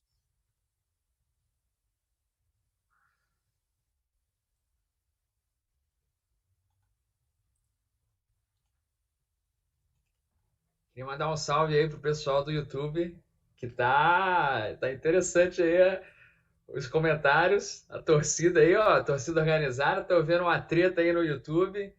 Enfim, BPT é o lugar disso também, de treta e de torcida entre as equipes aí. Mas é uma treta virtual, então nada demais, tudo certo. Vai estar bem interessante também. A torcida é para isso, né? A gente tem uma história muito interessante de torcida também na competição que a gente fez lá em Moscou, né, Matheus? Na semifinal, tinha uns países torcendo pra gente e acabaram manifestando no meio da competição. Foi engraçado, foi interessante. Mas foi... lembrar aí como uma das pessoas comentou aqui no YouTube, né? Acho que foi o Giovanni, tá faltando coffee break para todo mundo lembrar que é brother, né? Coffee break aí, agora que a gente tá virtual aí, fica faltando aí o coffee break aí para todo mundo lembrar que é brother. Exatamente, porque esse também é um dos pontos altos, né, dos torneios, de conferências em geral. Quem é físico sabe disso, que a pessoa vai no evento para comer também, não é? É uma das melhores partes, comer aquele cafezinho, tomar aquele iogurte, entendeu? Conversar aí com outro pessoal de física, não sei quem, já volta até mais calmo pro outro fight, entendeu? Sem tretar tanto. Não, O memorável coffee break do BPT 2018, né? Memorável, nunca vou esquecer na minha vida. Gente, tinha bolo, tinha iogurte, tinha empada. Vocês têm noção do que é isso? O que é um BPT com empada? É um negócio absurdo. BPT por si só já é bom. Você ainda coloca uma empada lá dentro, vai ficar a melhor coisa do mundo. Suco. Nossa, esbanjamos naquele coffee break, né, Henrique? Lá foi um absurdo. Aproveitando a oportunidade, estamos sempre abertos aí a patrocinadores, tá bom? Para quem sabe a gente aí providenciar melhores condições de competição nos próximos anos. Foi realmente o primeiro ano da competição, foi o melhor nesse sentido aí. Esperamos que os anos seguintes tenham muito mais competidores. E muito mais patrocinadores de comida. Já tem gente propondo para ser o host do próximo ano ou não? Porque vai ser já presencial, espero, né? A gente espera que sim. 2019 a gente ia ser esse ano, né? Mas aí, se não tivesse tido a pandemia, então a gente pode ser o próximo. Então tem que preparar a empadinha, né? Exatamente, ó. O Matheus tá E o pão de queijo, né? Pão de queijo, verdade. Tinha pão de queijo também. Nossa Senhora. Aquilo lá foi... Gente, foi uma loucura. Foi uma loucura. Acho que tem tanto professor mineiro aí que o nosso pão de queijo não vai agradar muito não, hein? O deles é melhor. Mas pede pra trazer. Tem o pessoal do FMG aí, ó, da UFO, pode trazer, gente. A gente, ó, aceito, eu posso ser sommelier de pão de queijo. Eu Outras posso coisas aí. um banquete do BPT, então. Vocês mandam pra mim, eu como, dou aquela provada, entendeu? Aí, dando tudo certo, a gente leva pro BPT, não tem problema nenhum. Eu posso participar do comitê de seleção, entendeu? Tá ótimo. Lembrando aí outras etapas que a gente tinha importantíssimas na etapa presencial do BPT. Também nós tínhamos as visitas a laboratórios, onde as universidades vinham e conheciam a universidade sede, né? Os laboratórios de ponta aí, quais eram as pesquisas mais interessantes, professores top de linha aí de áreas de ponta da física e outras áreas também que envolviam física. Mostravam os equipamentos, mostravam os experimentos, conversavam a respeito de novos problemas, né? Tivemos aí bastante compartilhamento de informações, de ideias, e isso é uma das etapas também que teremos de volta quando voltar aí a etapa presencial. Pessoal, lá no Internacional, uma das etapas mais interessantes de ir para uma universidade fora do país é conhecer os laboratórios da universidade. Então, a competição, o IPT sempre dá um tempo para que os alunos façam um tour pela universidade, conheçam os laboratórios de pesquisa. Eles falam sobre a oportunidade de fazer mestrado, doutorado fora, né, na universidade sede. É uma experiência muito incrível. A gente pode contar um pouco da nossa experiência. A gente visitou um radiotelescópio no primeiro ano na Suécia, né? A primeira vez aí que a gente viu um radiotelescópio. Sim, lá em Onsala, lindo observatório. Perto de Gotemburgo. Perto de Gotemburgo. Foi Mas eu acho que o passeio mais legal foi na Suíça, né? Que a gente conheceu o LHC, né? A gente entrou lá dentro do... Esse daí não tem como ser ultrapassado, né? O LHC, nossa senhora, foi um sonho, assim, conhecer. Mas 2018 também foi bem interessante, né? Sim, o Museu da História Espacial Russa. Foi bem legal. Sim, controlado lá do UNICAMP. Que LHC, o filho. Então, aí, ó. Tem um próximo aí. A próxima universidade sede aí já tem o passeio aí para fazer, né? O Sirius lá, ó, gosto, hein? Sirius, isso. Esse aí podia ser um passeio bom, hein, ó. Proposta aí pro pessoal. Sirius é um passeio legal de fazer também. Fui lá ano 2019 também, quando eles tiveram aquele dia de Sirius de portas abertas lá, foi bem interessante também, lá com o Senna e Tem, né? Acho que é tudo a mesma coisa, né? Enfim, foi bem legal também. Legal. Passeios bons Na aí pra USP, fazer. na USP seria interessante visitar o reator nuclear da Marinha lá. Fui uma vez lá, achei muito legal. Realmente é uma coisa extremamente diferente quando você visita. A USP também tem um. Henrique, você que sabe o nome. É Tom alguma coisa? Tom Macaco. Não, qual que é o nome do reator? Você lembra disso? Tokamak. Tokamak, né? Tokamak. Isso.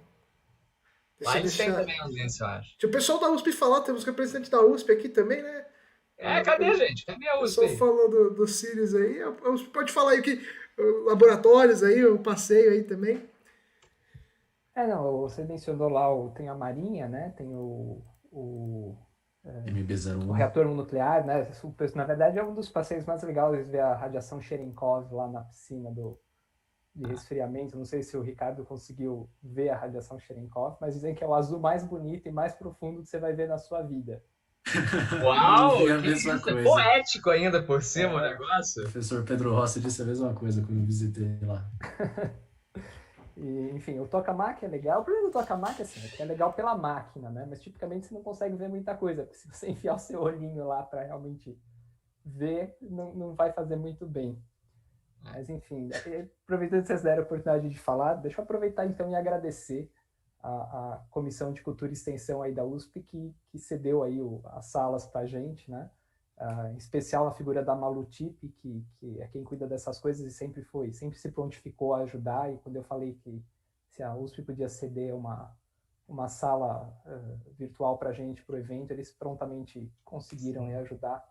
Então, não conta como sediamento físico, né? Espero que a gente possa sediar no futuro, mas por enquanto com o sediamento virtual a gente não pode oferecer o coffee break, mas ainda assim eles fizeram, né? Deram um apoio aí que eu agradeço bastante. Realmente, muito obrigado aí pelo apoio técnico que tem nos ajudado aí a sediar, a transmitir, né, e a organizar aqui a competição de modo virtual, né? Estamos todos aprendendo aqui neste ano como fazer, mas realmente se tornou um trabalho muito mais fácil aí com o fornecimento de apoio.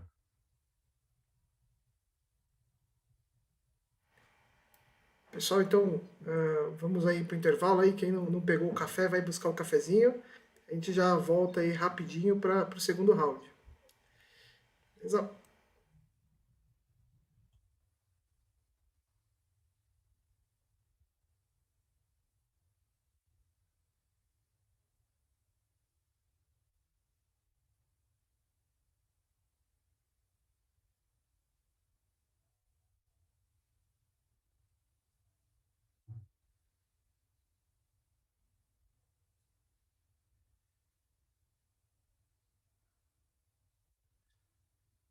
Bom, vamos verificando aos poucos aí a participação das equipes, equipe da USP, todos presentes.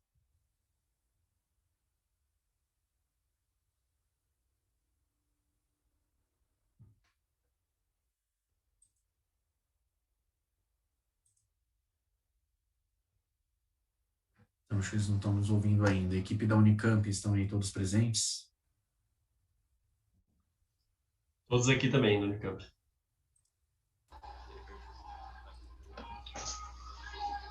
Ô, Laura, obrigado, agora eu te ouvi.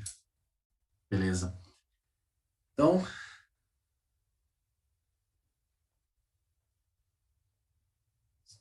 estando todos aí, agora vai ser a segunda parte aí da competição, round número 2, onde a USP será repórter, né, apresentadora, e a Unicamp será o oponente, equipe oponente, the opponents. Então, vou começar oficialmente o round de número 2. So for round number 2, we will have USP team as the reporter and Unicamp team as the opponent. So as the problem was already chosen and stated, we're going to have 5 minutes to reporters preparation time.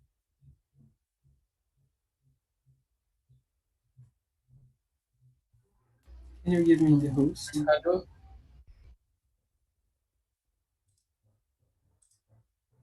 Yes, we will see now if you can. Actually, the presenter will be Bruno, and I will present with him, but he will hold the slides. Right.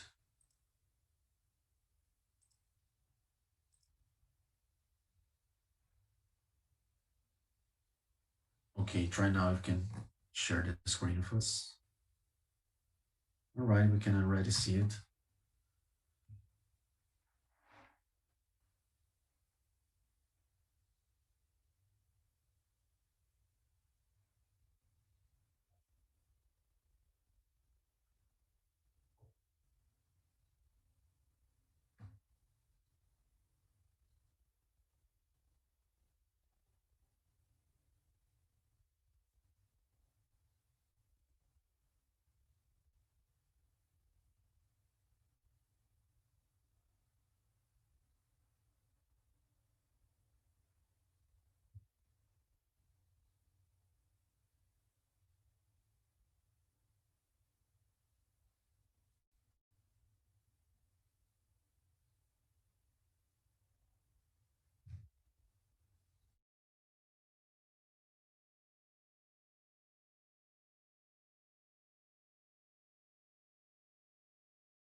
Okay, I think we can start now. All right, so reporter's presentation, you have 12 minutes starting now. Okay, good afternoon, everybody. My name is Bruno. And I'm Laura. And we'll be reporting problem number 5, distant thunder.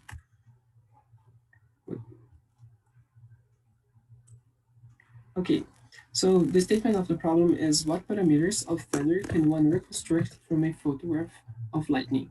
And how does the answer change if a silent video recording is used instead? Conversely, what parameters of lightning can one reconstruct from an audio recording of thunder? So there are basically 3 parts, and the first part we will use the theory developed in the first part to apply also in parts of the second 2 ones. So in order to construct our model, let us look up at fused thunder theory.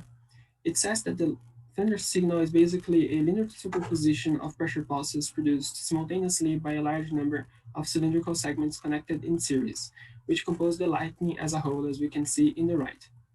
So this theory is extremely convenient because no specific energy deposition mechanism is assumed. Then it's all delivered to the shock wave and expanded cylindrically as it performs thermodynamic work on the surrounding atmosphere within a radial distance called relaxation radius that can be easily found from the conservation of energy. The smaller parts of those lightning segments are called acoustic radiators, and they're responsible to emit all the acoustic energy confined. As the relaxation radius the pulses makes the transition to a spherical divergence, which approximately coincides with the transition from shock to acoustic wave. And this regime is where the following analysis will focus on, because we interpret the distant in the distant thunder title as distances far away from the relaxation radius. The broad computed a numerical solution for the pressure pulse and found that this characteristic N-like shape, which is preserved by the resulting acoustic wave. This numerical solution it came up with involves turbulent plasma hydrodynamics parameters, so would be extremely impractical to use it in our model. That's why I would like to propose a simpler and an approximated pressure pulse. To do so, we'll neglect the slowing up hair refraction regime that corresponds to the region where the concavity points downwards, and both pulses should match at maximum and minimum, and finally preserve the concavity. Considering all of that, we propose a piecewise cosine shape, where phi is just the phase, both the wave number and the angular frequency are already determined by construction, and the initial phase can also be found from the transition process we've previously discussed. Based upon the alpha given by Brod's numerical simulation, we were able to compute both the proposal and Brod's pulse energy, and estimate that the error of this approximated proposed function is about 3.7%, which is quite acceptable since as the pulses travel forward, they become closer and closer. So the problem is that the alpha factor is missing. And one could claim that the pulse's energy should be written in terms of alpha, and by conservation of energy be equal to the total acoustic energy emitted. The problem is that by doing so, would be assuming that the sound spreads out uniformly in all directions. And as we'll see later, this is rather inaccurate. So a more precise expression should take into account an energy distribution factor. If we consider an arbitrary lightning segment, the energy within a certain wedge shell is given by this integral. And in 1974, Few showed that this is in fact an energy distribution factor, which depends on where we measure the pulse, and needs to be such that 80% of the total energy is within two planes tilted by approximately 30 degrees from the center of the acoustic radiator. Our proposal is that this distribution actually decays with the angle from where we measure the pulse. Furthermore, just to recap, we need to carefully consider the lightning geometry, consisting in a series of connected segments, each one containing a particular number of smaller segments, which are the acoustic radiators, whose distances to the microphone can be obtained as well. And finally, as the definition of thunder itself suggests, by summing over all the acoustic radiators' pressure pulses from the main lightning channel, we get the final sound of the thunder. Now we'll apply our model to compare the power spectrum of the thunder sound generated by this lightning here with the power spectrum of the sound reconstructed by our model. The reason why we've chosen this picture in particular is that there aren't basically any obstructions between the lightning and the camera, and the size of the lightning captured in the camera was quite enough to present an analysis of the sound reconstructed. The audio from the thunder was measured only at one distance, so that's why we couldn't study the signal at different positions. It was done by considering this reference frame, and from the photograph, we were able to estimate the deflection angle from the base of the lightning to the microphone. Also, the distance between them and the height of the microphone. These quantities were necessary and sufficient to calculate the scale factor between the pixels of the photograph and the real distances of the place. Besides that, we also assumed the atmosphere as isothermal, leading to an exponential decay in pressure and constancy in the speed of sound. For now, we consider the lightning as two-dimensional, and at last we can only infer the sound corresponding to the part of the lightning captured by the camera. Just to clarify how the horizontal distance was estimated, we've compared to other pictures whose distances were already known, and this gave us an idea on how far from the camera this lightning hit the ground. As a result, we've plotted here the averaged power spectrum of three sounds invoked. The blue corresponds to the real sound, the red is the sound reconstructed considering a uniform distribution of the acoustic energy, and the orange is the same but considering the direction bias factor. As we can see, both power spectrum and the sound with the bias factor was close to the real case.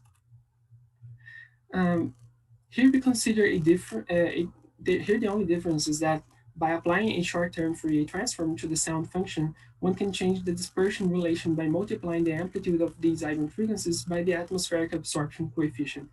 That also redefines the contribution from each of these frequencies in the sound itself. As we can see, both errors of the power spectra from our model were reduced when considering energy dissipation.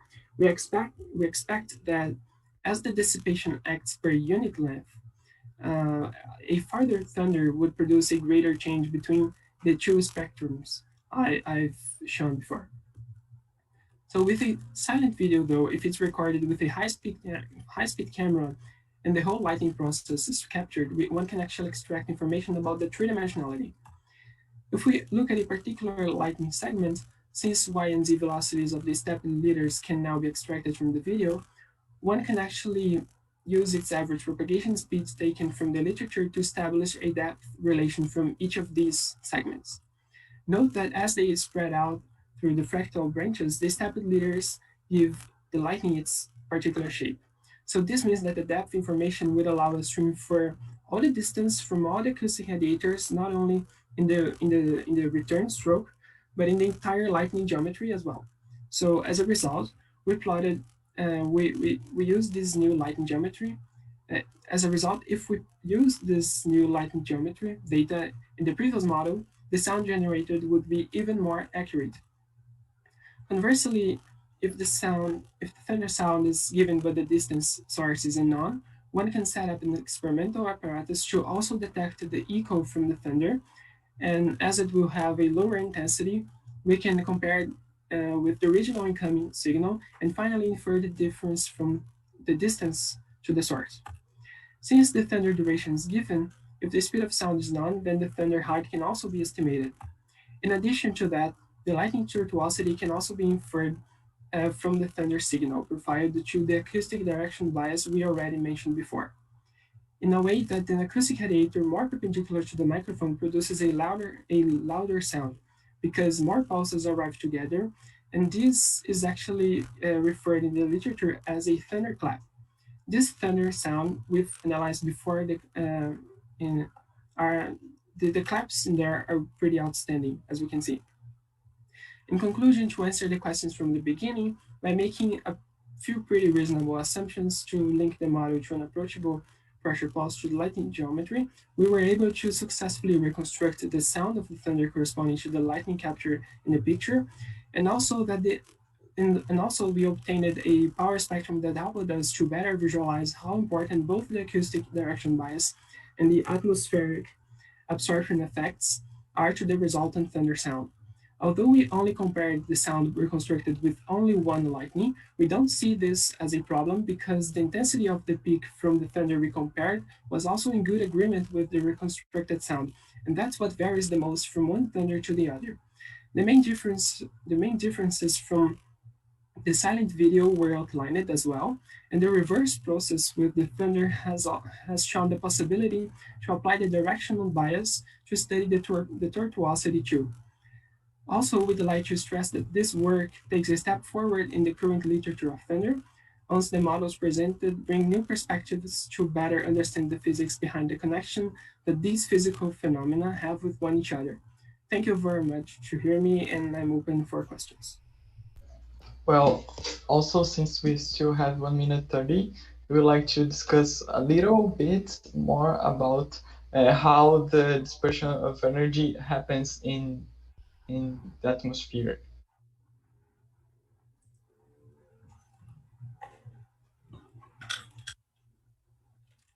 Yeah. This absorption coefficient actually, okay, I can go there. The absorption coefficient is well defined here, and it's dependent on the atmospheric composition. So we are implicitly assuming that this lightning is happening on Earth.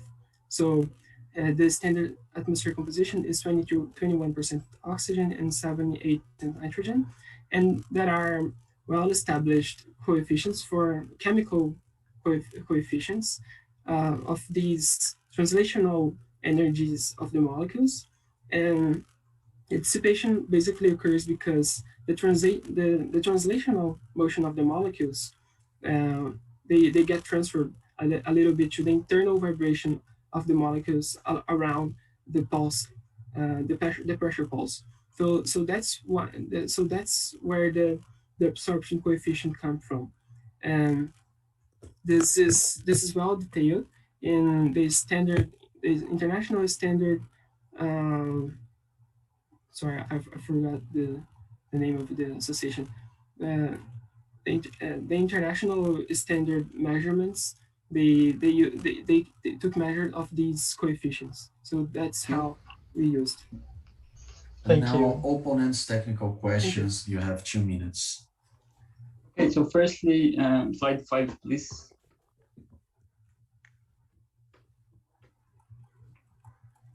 Could you clarify this error? Because only by looking at your function, it seems like, for me intuitively, that this error should be higher. Well, actually, the pressure pulse doesn't reflect directly in the error of the energy. So, to calculate the energy itself, we need to consider the distance at where this pressure pulse is measured, and also the translational velocity of the atmospheric molecules. So okay, by that's doing enough. that, thank you. Okay. I'm sorry to interrupt you, but I have a lot more questions. Oh, so slide 9, please. Okay, so I understand that you compare to other pictures, but why this isn't with some uncertainty, and how did you get the angle and the height of the camera? I didn't get this. Okay, the uncertainties, we thought it wouldn't be necessary because it's just an estimation we didn't actually measure. So that's why we didn't put an uncertainty. But if we were to measure this distance, we agree that an uncertainty would be necessary. So Okay. the deflection angle, are you talking about the theta angle? Yeah. Okay, we just took this picture. Actually, we analyzed this picture, and using trigonometry, we could determine the deflection angle. That's basically how it could. Okay, next slide. Okay, thank you. And now the opponent's preparation time, 3 minutes. Okay, thank you.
Okay, UNICAMP team, when it's ready, just tell us who's going to be the opponent. Leonardo Falabella will be the. And we want to add a timeout. Okay, so strategical timeout after 10 minutes.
can you hear me?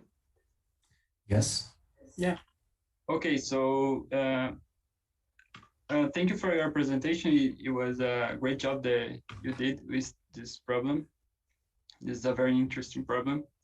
So firstly, let's remind ourselves from the problem statement. What parameters of a thunder can one reconstruct from a photograph of lightning? We consider that you did a good job on this point. And how does the answer change if a silent video recording is used instead? You presented a good analysis of a photograph. And what parameters of lightning can one reconstruct from an audio recording of thunder? So this one, we thought it could be a little improved. So let's go for the good and better points. So let's start by a good literature review. You represented a good reference in your presentation. So you used as well as reasonable approximations to make the calculations easier, which is a nice point. A good analysis of the lightning geometry, we find that it was really interesting how you're thinking about the tortuosity. And in addition, the cylindrical pressure wave approximation is the state of the art in this kind of problem. So this is very good as well. Some points that we think this could be a little improved is that your model is only compared to one spectrum. So this is a little hard to see what are the other parameters doing and how would they change if another thunder is used instead. Another thing is you missed the reconstruction of the sound of the thunder. You did this, but we considered that it was only approximated and not the parameters were not explored as they should be. And you does not explain the experiment setup where you mentioned the echo setup. You mentioned that this would need an experiment setup, but unfortunately you doesn't explain this. And you don't have the variance of parameters, as I said, on the only spectrum comparison. So the points to discuss is how you obtain that simulation error that you mentioned. This was a little unclear for me, as well as the bias simulation. We didn't understand the difference between both. And another thing is, what parameters did you use in your simulation? You showed us a result of simulation, but we missed the parameters and the variables that you directly inputted into it. And another point of discussion is, how could you define the uncertainty of your measurements? We thought this point was a little unclear in the course of your presentation. How to differentiate directions in the silent video case is one point that you didn't clear while you were presenting. Another thing is, which are the main peaks that one can highlight from the graph?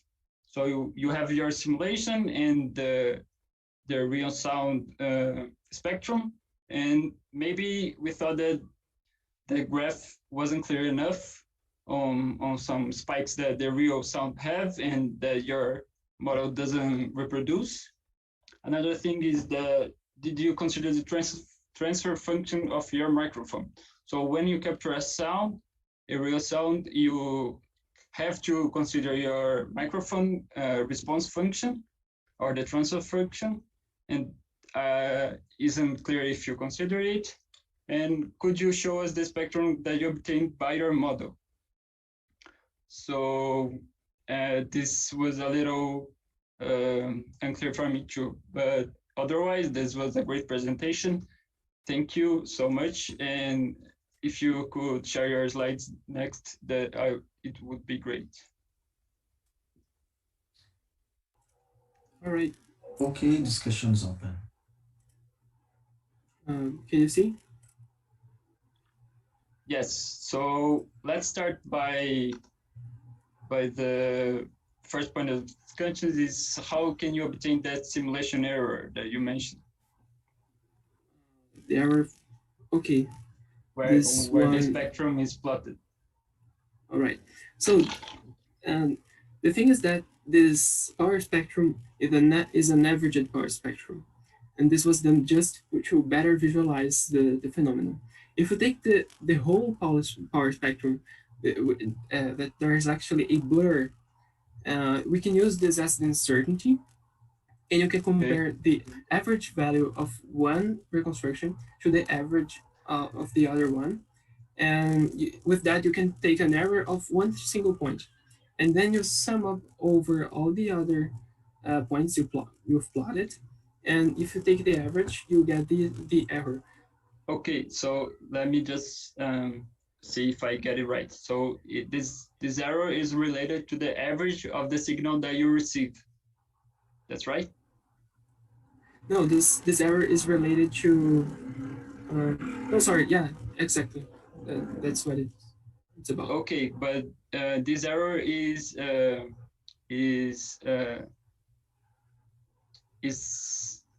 related to the simulation. How does this average receiving sound make sense in the simulation?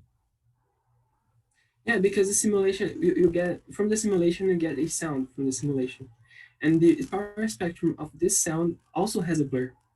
So that's why you can compare. Okay, I get it. Thank you.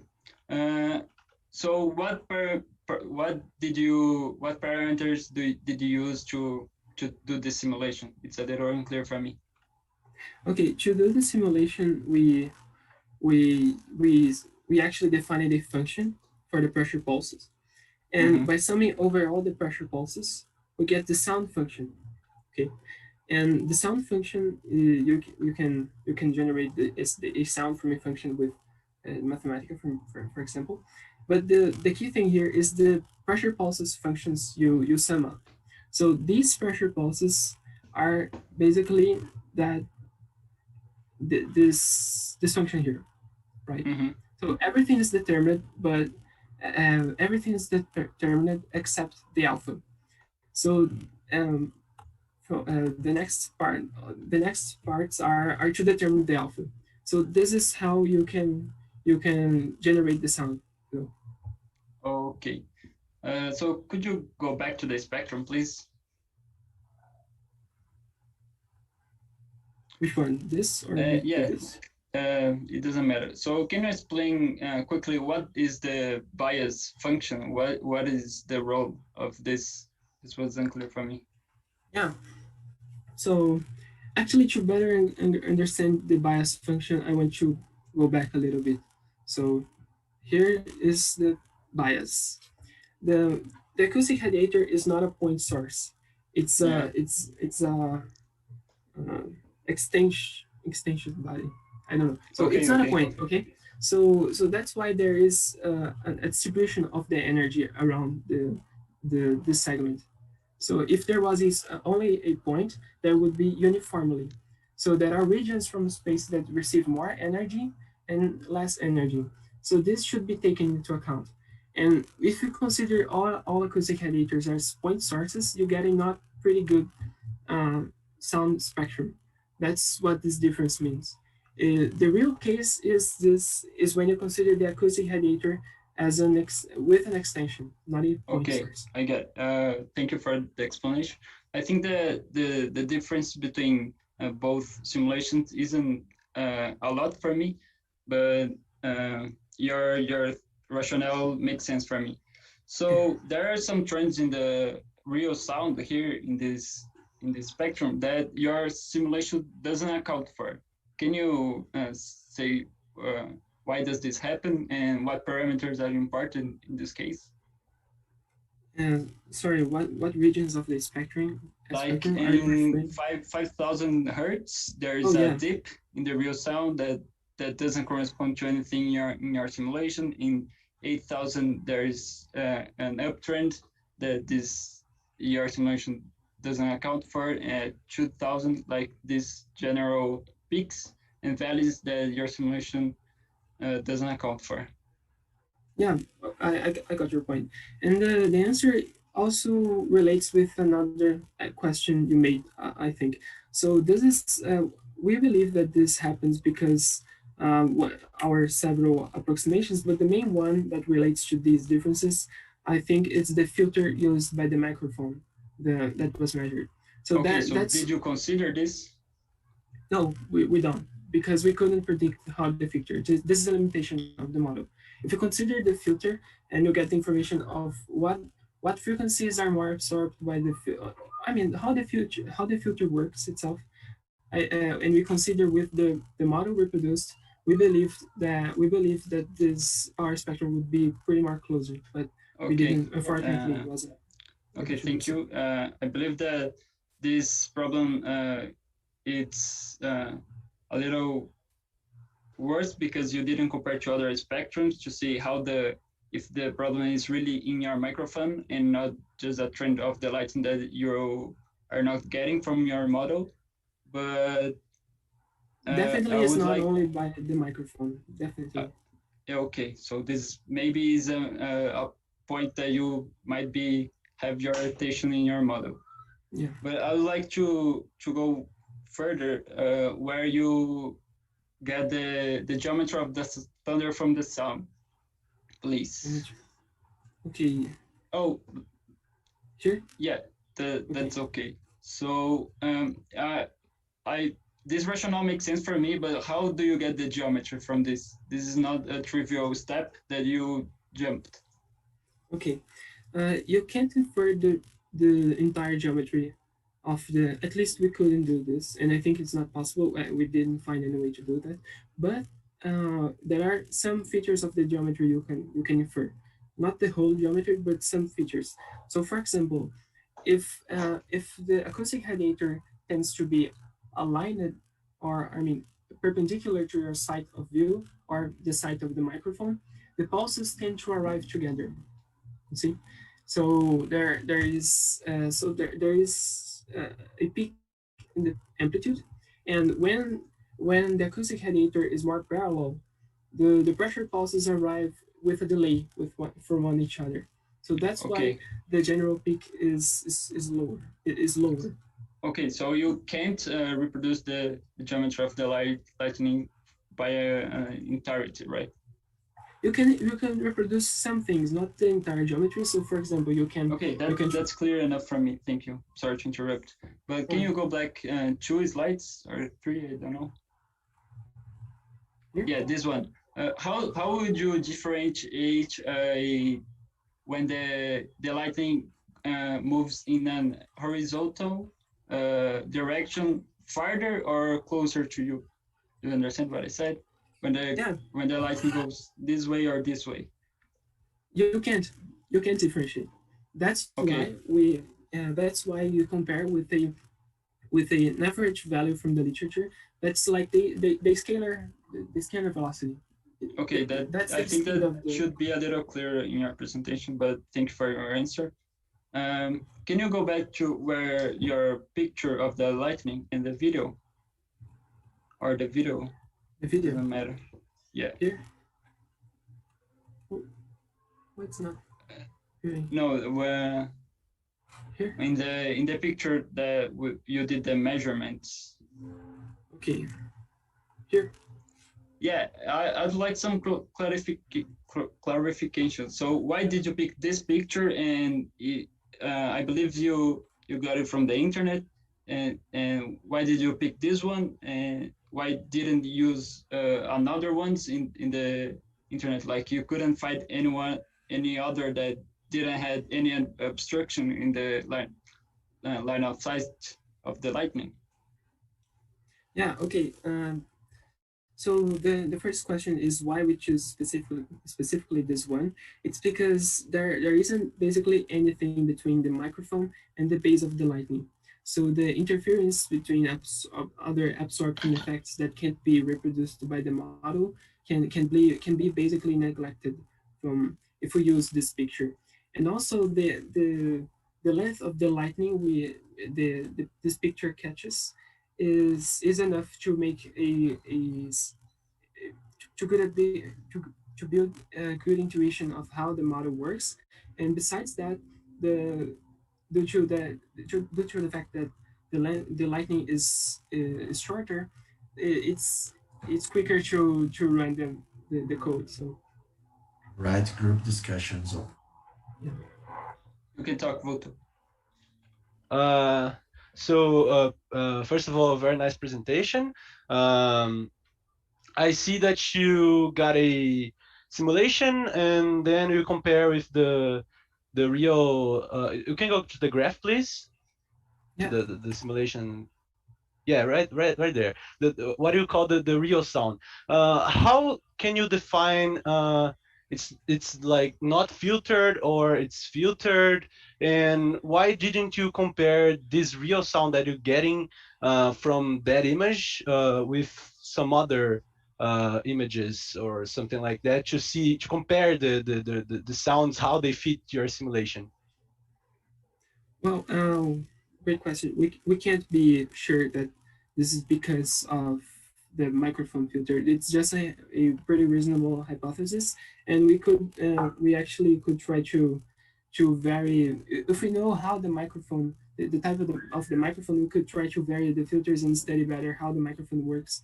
But we couldn't access this information. And about the why we didn't analyze other pictures as well is because the other ones are basically placed in places from where you can't establish a scale factor between the photographs and the real distances, and that's pretty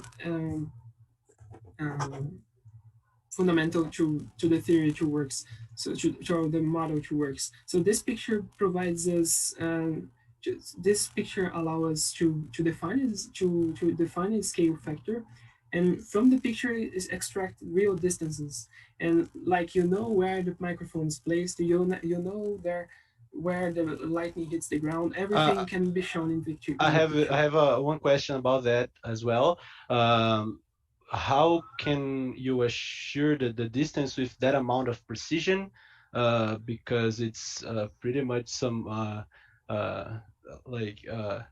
long measurements and with some really good precisions for images took from the internet. So we can't be sure that was the image. Is that it's just an estimative.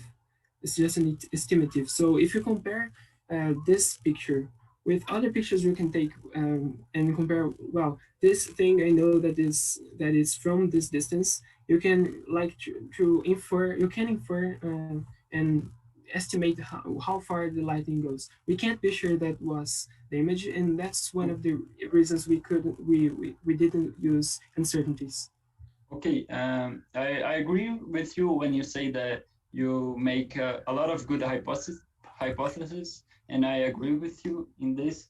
But however, using only one spectrum of a thunder, you cannot verify this hypothesis. Do you agree with me? I partially agree, because you can't infer the whole spectrum, but if you compare the peak of the real sound with the intensity of that frequency we reconstructed, they agree pretty well. And that's what varies most from one thunder to the other. Okay, so but to say that you had to analyze another various thunders, right?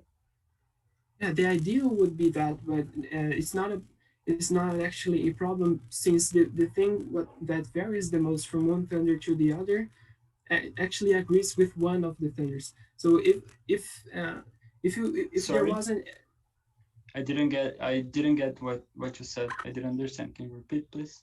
Yeah. So I don't see this actually as a problem.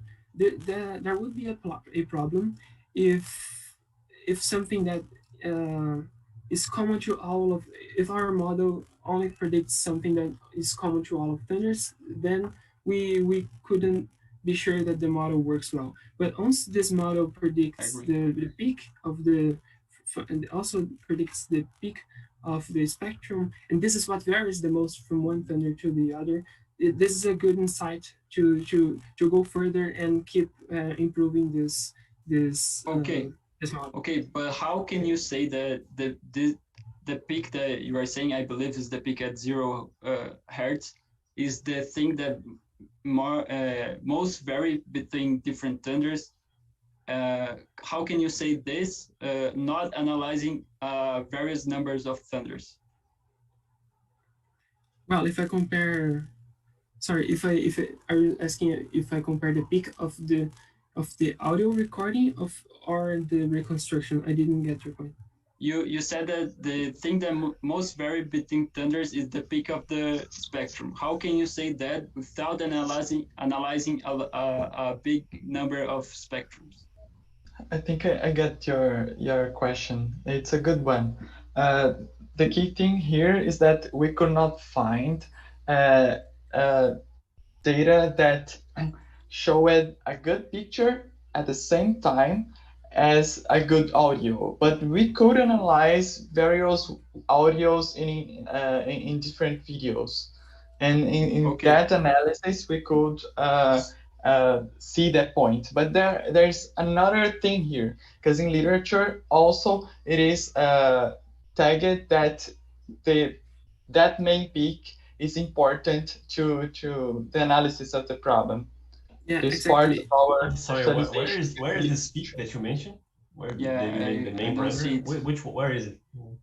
Here.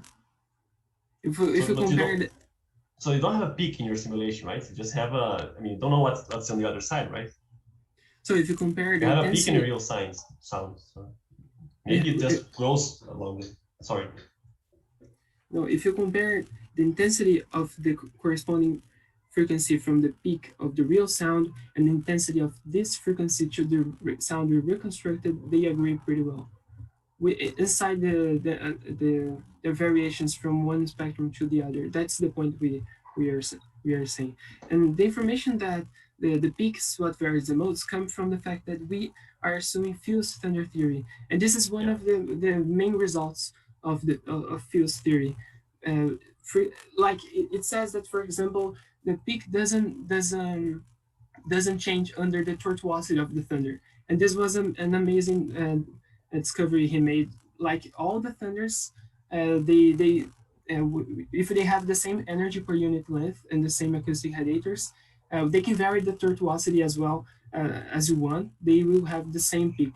You'll see how strong this result is. So that's a very nice point, and this is really a well-known result for the dependent. So the peak frequency depends only on the energy, right? I was just a bit confused because you said that the main reason why you're confident on your spectrum is because you reproduce this important parameter. I just wasn't sure where it was in the spectrum, but it seems it isn't it isn't visible in that graph, right? It's somewhere else.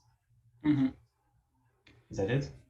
Well, this actually is a reason to go further in trying to improve this model. It's not the unique reason, but it's something that holds to improve the study and like make less hypothesis, and it's like an insight. There's a reason to keep trying to improve the model. That's the reason. One thing that you mentioned during your presentation is that you consider distances where the distance to the lightning was bigger than r over r0 is equal to 10 and a half. That's right? Yes. Exactly. Do you think that the 90 meters that you used in your photo is enough? Absolutely. Like after R0, this model is valid. Okay, but what's the mean value of R0? Do you have any real values of it? Sorry, let me try to remember what are the minimum and maximum value. I believe it's about 2 meters. Like it's about 2 meters. Okay, and that's clarifying. Yeah. So now can you go to the last part of your presentation, where is the? Yeah. Well, just to did you understand the bias factor, how it works? Just to be sure. Yeah. And do you see, okay, and do you see how it is connected with this final analysis here? Not so much. Okay, so there is okay, if you want, I can explain, but if you had other questions, I'm sorry. Now it's time for the reporter's final remarks. I would like to thank the opponent team because they pushed the discussion forward, and we could actually discuss the physics of thunder and not just the visual and single aspects, but the whole processing, the whole process happening at once. And they made pretty good questions that maybe were unfortunately weren't clear in the presentation, but we believe that this model could be used in could have push could have been pushed forward, could go push forward. So that's it, and thank you for the questions. And just complementing, we thank also the opposing team for the great suggestions. I think this discussion was even more fruitful than the last one, and that's great. Thank you all. Yeah. Thank you. Now we'll have some minutes for questions from jury members. Professor Denton. I had one question for both things. First, for the reporter, if we have a picture, a movie with some branches, not only one branch, as you analyze, what would be the difficulties to analyze using this method? Well, there are some differences. The main difference is that the more branches you have, the more tortuosity you need to neglect. Since with one single picture, we need to assume the lightning is two-dimensional. So if we only consider one return stroke, this is a better application to the model. But if you have, for example, multiple branches, you need to assume they are two-dimensional. That's not so good. But another thing you need to change is that that alpha factor will change because the energy in the other branches they are different from the main lightning heat, like the main return stroke. The energies are different, so the function would change as well, and you probably would get two sound functions, one from the return stroke and the other from the branches, and then you sum them together and the spectrum would be pretty different. I agree with most points of the reporting team. I just would like to add something, that is, if the lightning is too far with a great distance from the recordings, this will be a much difficult work, like almost impossible. Okay, thank you. And now, Okay, Professor Claudio. Hello, you can actually, I have a question about this slide, because I think here, from what I look at your picture here, if this is characteristic of other thunder, you have a frequency of about, let's say, 100 hertz, or, you know, this is amplitude rather than power, right?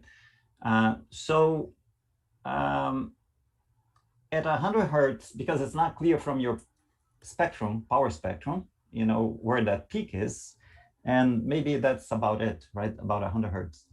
And most microphones, as the opponent have asked about the transfer function for microphones, and maybe this is an addition, most microphones start failing at low frequencies. So if you go, you know, most sound systems in our homes, they start from 20 hertz with a woofer, maybe at 60 hertz.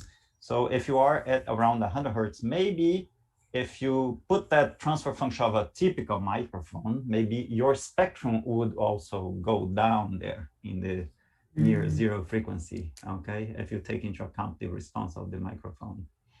Yeah. Is that correct, the way I interpret this? Is that peak around 100 hertz?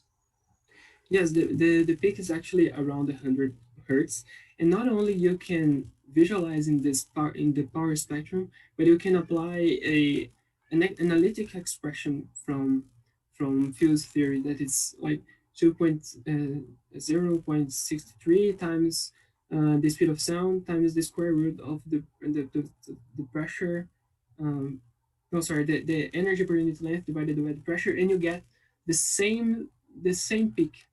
This is an incredible thing. So yeah, so that's how it works. I have another quick question for both teams now. If you go back to your, I think it's slide 6, where you have the angular, the bias. Is that the slide 6? So now for both teams, based on this information, should I consider reflection from the ground, from the earth? Well, we didn't actually consider, but a better model would consider many other many other parameters, and the reflection is one of them. And not only the reflection, but also the change in temperature. So, for example, the sound pulse would not go in a straight line, but it would make something like a parabola or other function that it's really harder to model. But the reflective sound is one of the phenomenon that we needed to neglect. That if we took into account the spectrum, we believe the spectrum would be even closer. What about the opponent team? Okay, so probably not because firstly the main front wave is almost perpendicular to the it flows horizontally, so just a small amount of energy would get reflected by the ground, and something like this is actually done in literature. Thank you.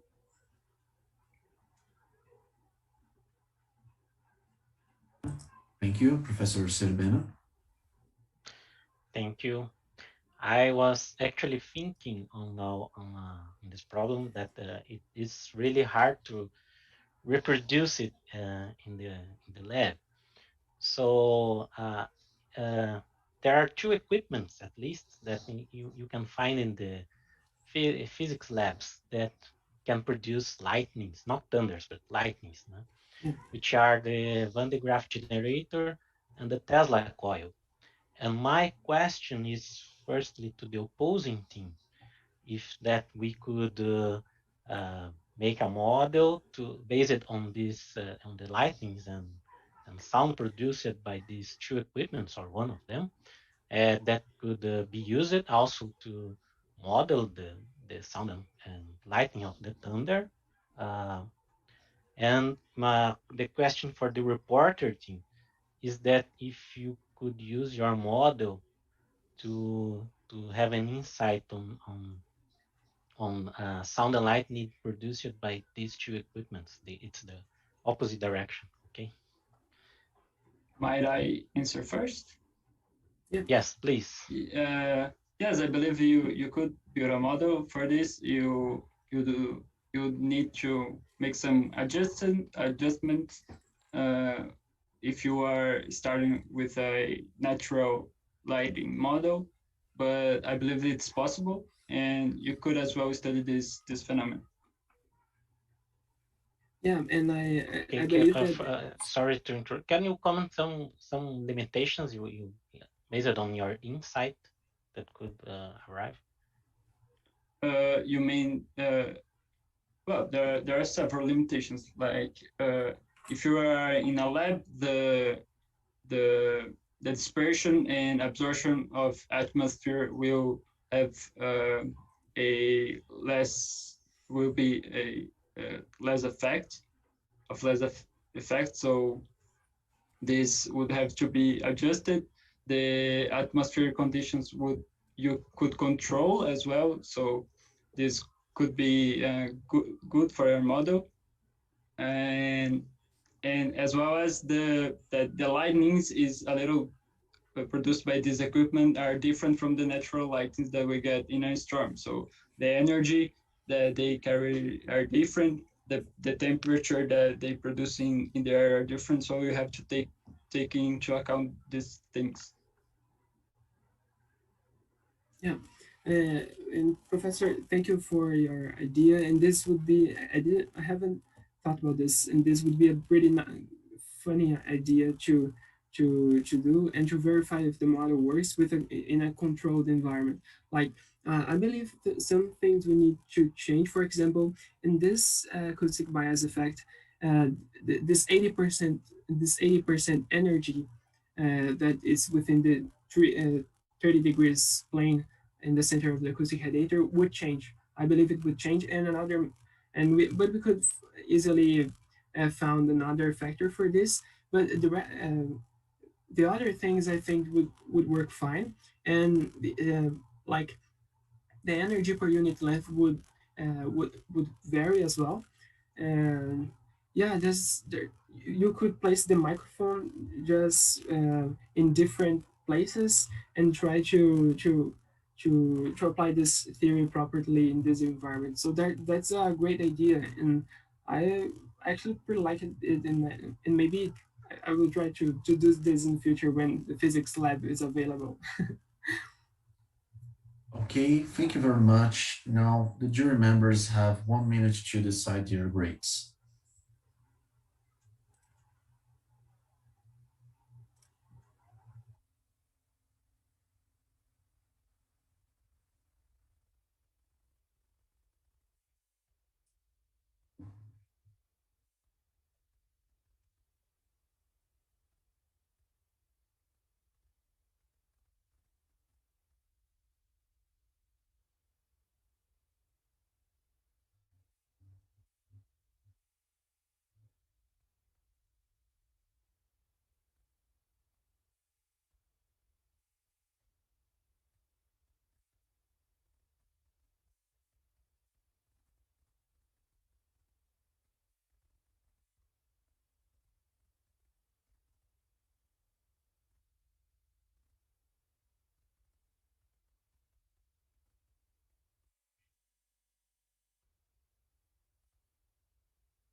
Okay,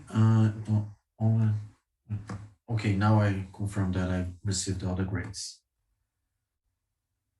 So we have some minutes for comments from jury members.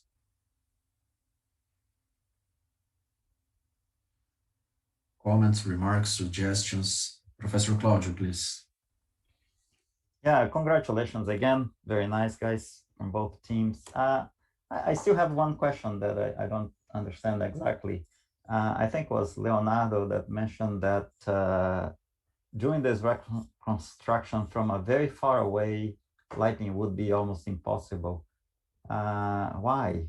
I would imagine that some issues would be simpler to treat. I meant branched lightning. The resolution for the branches would be very hard to do it. Okay, but the actual feature, would it be easier? I mean, oh, sure. If like you approximate a branched lighting for a single one, this would be feasible. Okay, thanks. This was very, very nice. Both teams have to be really congratulated. This is fantastic. Huh? You did a fantastic job. Thank you, Professor Danton. Thank you. Congratulations for both teams. It's my first experience with IPT, BPT, and I'm very pleased to participate. Congratulations for both, for all of you. Thank you. Professor Serdena. Okay, thank you. I really enjoyed this presentation and this discussion. I think it was better than the previous one. You improved it, both teams improved it. And I think if the reporter could do some experiments based on the lightnings of the Van de Graaff and Tesla coil, or I think it would be really great for the problem solving. Okay, so until next time. Thank you. Thank you, Professor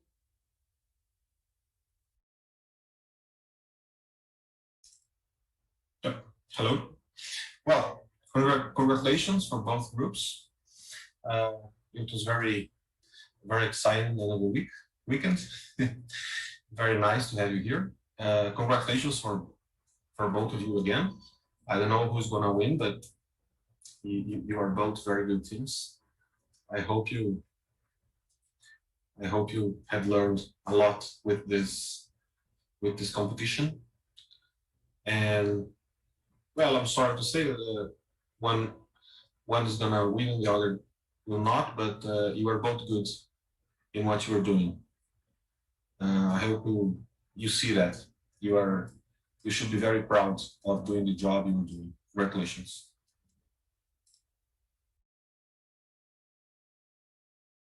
Thank you, Professor. Any other remarks? Professor Bira? Let me also use the time to congratulate both teams. It was amazing experience.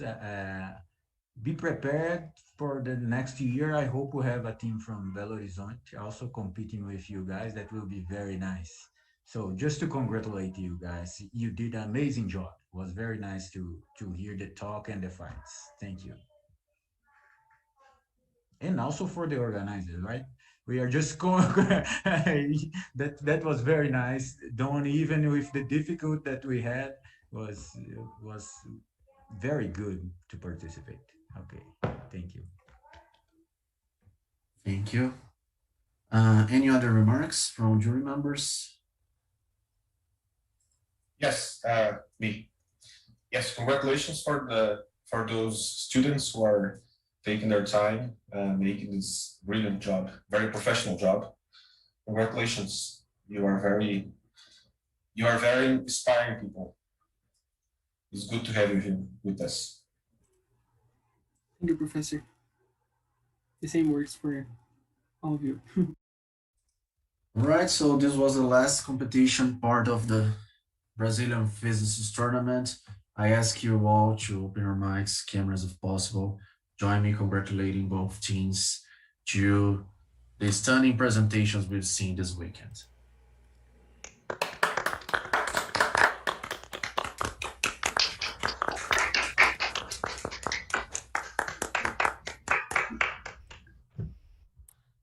Muito obrigado pela participação de todos. Essa daqui foi o último fight, a final entre a USP e a UNICAMP. Logo mais aí estaremos falando a respeito das notas e a respeito da equipe vitoriosa da competição. Acima de tudo, gostaria de agradecer aí principalmente as equipes que participaram. Muito obrigado pelo empenho, pela dedicação que vocês tiveram durante esses momentos difíceis de pandemia que nós estamos passando. Mesmo assim, se empenharam, fizeram experimentos em casa, na cozinha, onde foi possível aí dentro do que foi possível ser realizado, e apresentaram física e ciência de altíssima qualidade, na minha opinião. Tá? Obrigado aí pela técnica para divulgação científica, também melhorando a cada ano, né? Não só no uso do inglês, mas também aí nas habilidades pessoais de pronúncia, de transmitir aquilo que está pensando, principalmente, né? Transmitir de uma maneira clara, objetiva, não só numa linguagem científica, mas também eu percebo que existem aí momentos em que vocês fazem analogias, comparações que ajudam muito também aqueles que não estão dentro do meio acadêmico. Isso é muito interessante. E eu agradeço aí pela participação dos jurados, né, que se dispuseram aí a aprender como participar de uma competição que tem um jeito extremamente diferente, na minha opinião, mas para mim é o melhor delas, né, sem preferência nenhuma. Mentira, é claro que eu tenho uma preferência essa, mas vocês aí participaram, mostraram dedicação, mostraram um auxílio muito grande aos alunos, dando as opiniões de vocês e adicionando, criticando nos pontos corretos, fazendo perguntas extremamente interessantes e integrantes. Muito obrigado, pessoal. Eu agradeço aí. Então, a gente vai ter que calcular as notas aqui, né? Preparar a apresentação aqui com o time vitorioso. Então a gente vai ter um intervalozinho de 10 minutos, eu vou passar um vídeo nesses 10 minutos aqui, com algumas imagens das competições dos anos anteriores, do Internacional, tá? E aí a gente volta para o encerramento e o time vencedor, né? Falar qual que é o time vencedor. Então, 10 minutinhos de break, beleza? E a gente volta e fala o time campeão aí do terceiro Brazilian Physics Tournament e que vai representar o Brasil em julho, né? Do dia 1º a 4 de julho aí, na condição remota. Mas vamos aí, vamos que vamos, pessoal. Obrigado a todos, então vou começar aqui a transmitir. Vocês podem pegar o café, ir no banheiro, lavar o rosto, se preparar aí e daqui a pouco a gente volta.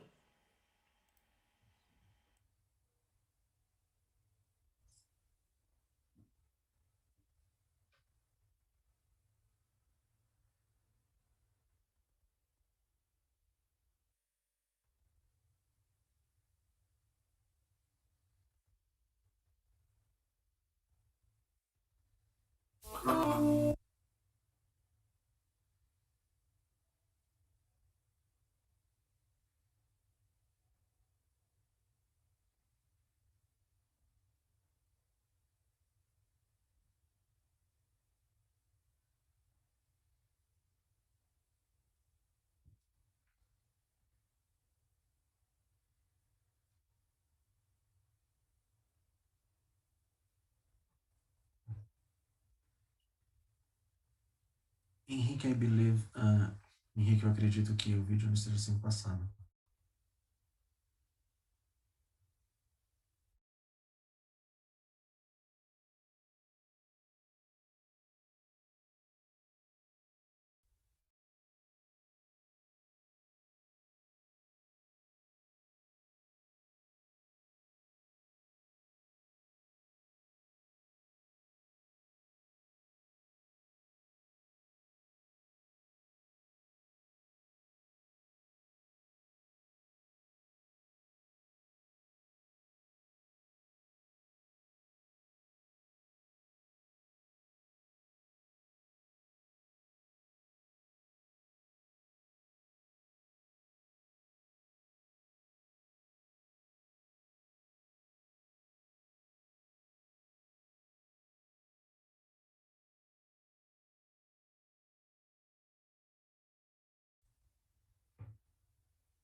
Pessoal, o nosso streamer aí teve alguns problemas técnicos, pelo menos nós verificamos aí que foi ao menos no fim da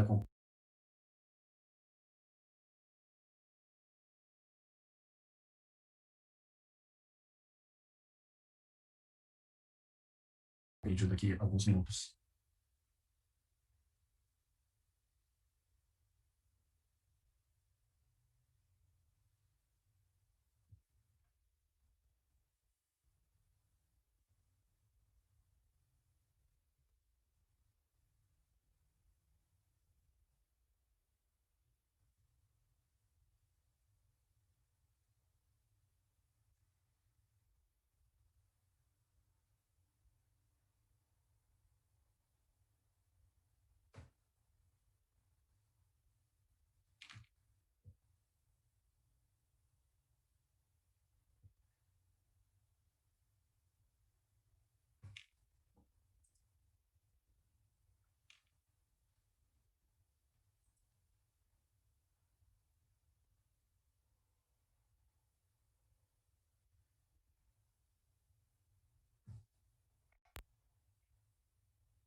Aí aparentemente caiu novamente. Ah, poxa vida, eu tava adorando ver aí o momento de nostalgia, vendo as fotos antigas.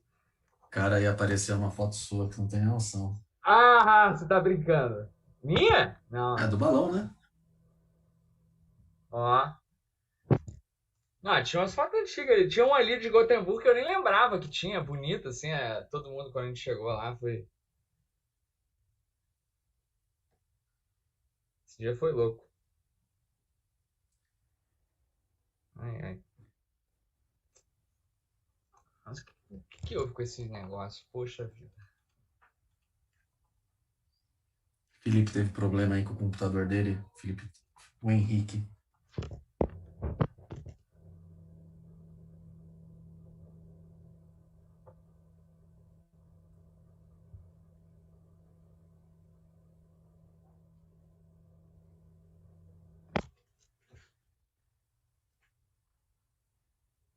Porém, estamos ao vivo aí.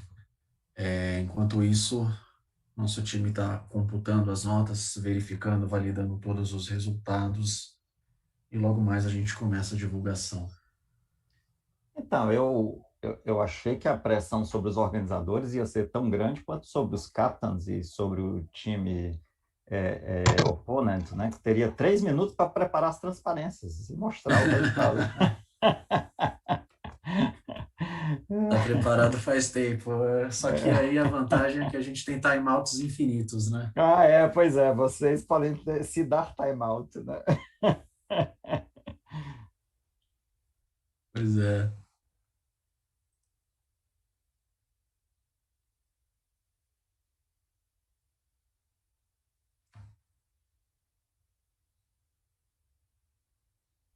Pois é, quem sabe a próxima edição vai ter muitas equipes aí. Vamos ver, né?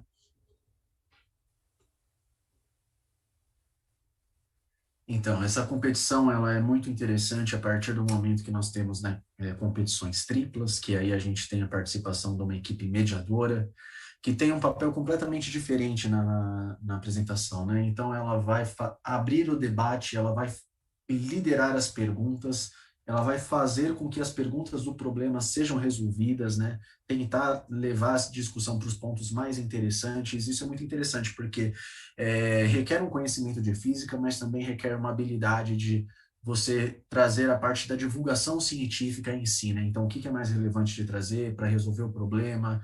Então, sempre pensando aí digamos que na teoria científica em si, em deixar claro se os objetivos foram propostos, se as hipóteses foram realizadas. E aí, depois, considerando aí a competição com 3 equipes, né, a gente tem um torneio mais elaborado com 9 equipes participando, e aí todas as equipes se enfrentam e não há repetição de equipes competindo, né, e os 3 melhores vão para a final. A partir daí dá para brincar bastante, né? Nós temos aí a competição internacional geralmente com 18 equipes, né? 2 chaves cada uma. Já está sendo pensado aí na participação de mais equipes, isso a depender do interesse de outros países, né? Conforme a competição vem crescendo. Nós somos uma das primeiras equipes aqui fora atravessando o Atlântico aí, então as equipes americanas mais tradicionais foram a Colômbia, a Venezuela, os Estados Unidos e o Brasil também, entrando em 2017. É uma competição que começou na Europa, né? Então ela tem equipes europeias extremamente fortes, tradicionais, que já tem uma base nas universidades, como nós estamos fazendo aqui agora, né? Para fornecer a logística necessária aí para participar da competição. Tivemos também participação da China, da Austrália, da Índia, né? E alguns outros países que tiveram apenas uma participação única. E quanto tempo dura o internacional? Quantos dias? A viagem costuma durar cerca de 8 dias aí, considerando abertura e encerramento, né? E geralmente tem entre a final e a semifinal tem um dia aí para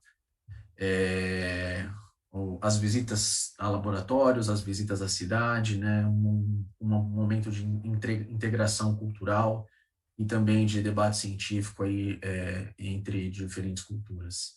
É uma das coisas mais interessantes do torneio também, você ver como é que é feito ciência nos outros países, como é que está o nível de ciência nas universidades dos outros países, né? considerar aí o professor que Lúcio comentou do trabalho dele a respeito, né, da igualdade entre homens e mulheres em ciência. A gente percebe, às vezes, uma certa diferença quando vai para a competição internacional. Alguns países têm um equilíbrio, né, da quantidade de competidores e competidoras. Outros países mostram uma grande relevância e importância nisso, né, de maneira extremamente natural, e isso é muito interessante de ser visto também. Também a gente percebe uma diferença em condições econômicas das equipes. Então, equipes que têm uma base financeira por trás trazem experimentos mais elaborados, ao mesmo tempo as equipes que não têm uma base financeira por trás trazem experimentos mais inovativos, às vezes caseiros, né? E isso não deixa de agregar a competição, pelo contrário, na verdade é bem elogiado aí. Tivemos uma vez aí na competição que fazer uma glove box, né? Uma câmera aí a baixíssima pressão caseira, e a gente fez dentro de uma caixa organizadora, tiramos o oxigênio queimando uma vela dentro, e aí a gente conseguiu comprovar o experimento. Foi algo muito interessante. Tinha um experimento de que precisava de uma superfície super hidrofóbica e não tinha condição aí de adquirir uma superfície dessa, e a gente passava parafina em cima de uma placa de Petri e conseguiu mostrar, né, os efeitos que eram necessários aí do experimento, fazendo aí algumas gambiarras em si. Então, são algumas diferenças que a gente percebe nas equipes que são extremamente interessantes e que agregam muito no conhecimento, né? Como a gente pode fazer, como a gente pode melhorar, e também quais são os nossos pontos fortes aqui de ciência aqui no Brasil.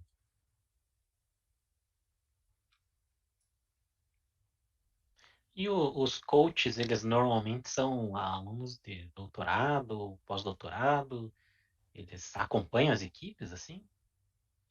É muito livre, né? Os team leaders, eles também são convidados a serem jurados da competição, né? E como é uma competição com mais equipes, então eles nunca julgam a própria equipe. E aí é utilizado esse papel deles, né? E após as competições aí durante a noite ou durante os intervalos, continuam ajudando na resolução dos problemas. E a interação, ela é extremamente, ela não é só permitida, como é encorajada, né? Que se continue acontecendo o debate dos experimentos durante os intervalos, durante os momentos aí de interação entre diferentes equipes, mas não é permitido que eles tenham um papel de ajuda durante a competição em si, né? Existem equipes que levam mais competidores, né? Que levam alunos que ajudam a equipe, né, mas que não podem participar dentro do limite de 6 participantes, e também eles são extremamente importantes aí. Algumas equipes levam até alunos do mestrado mesmo, alunos da graduação, como team leaders, né, às vezes não tem o espaço para toda a equipe participar, então eles entram como team leaders da competição e são muito bem recebidos, muito bem-vindos, participam como jurados também, né, e não deixam a desejar a respeito disso. Mas geralmente algum professor que já é doutor, professor da própria universidade, aquele professor que costuma abraçar a equipe e fazer as questões acontecerem, né? Não só na parte de ajudar, de criticar, de melhorar os experimentos, mas também ajudam aí na organização, na estrutura da equipe, na parte da viagem, coisas do gênero.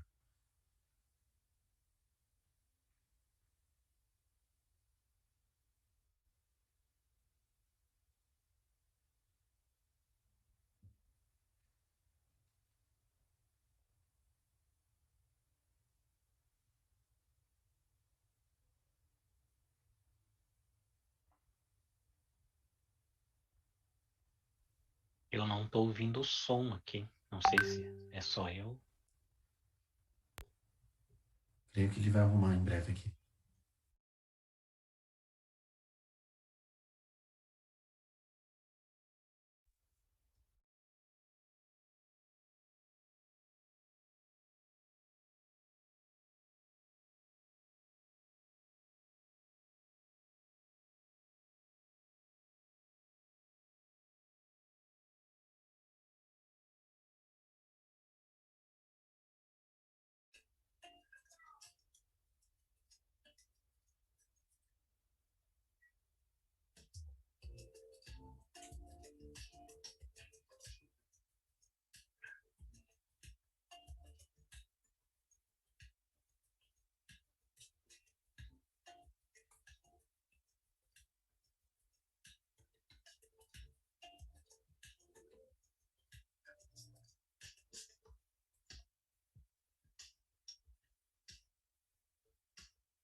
Ei, foto bonita.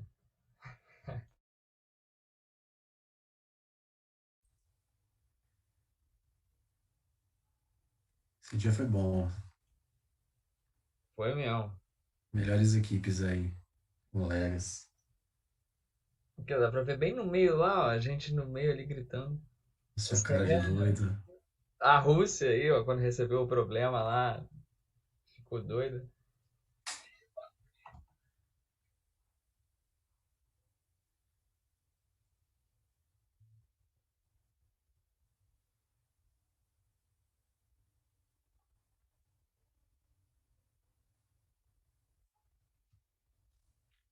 Aí, ó. As brincadeiras com nitrogênio líquido aí da grande final. Feito in situ.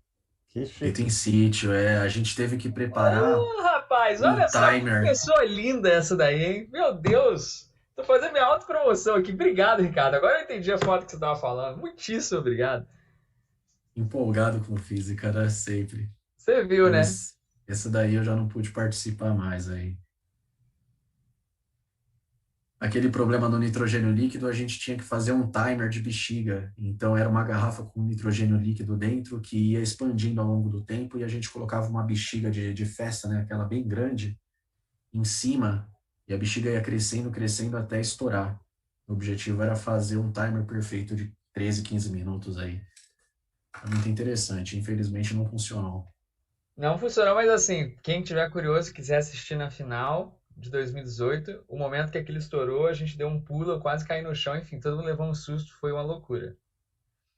Que estourou no meio do fight, quase. Enfim, foi horrível.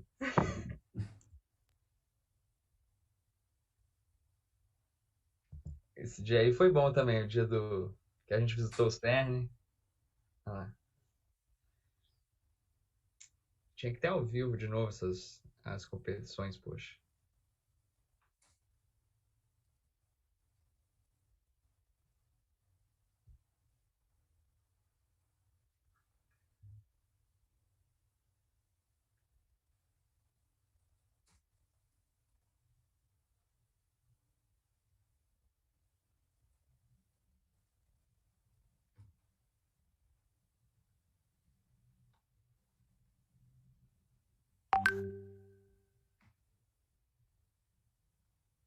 A cara do juiz dando 2. É, dei 2, pessoal. Foi isso. Mas esse júri aqui foi muito tranquilo, mas eu vi outros júris aí com notas entre 7 e 9 também. Mas esse jurado aí foi bravo, hein? Nota 2.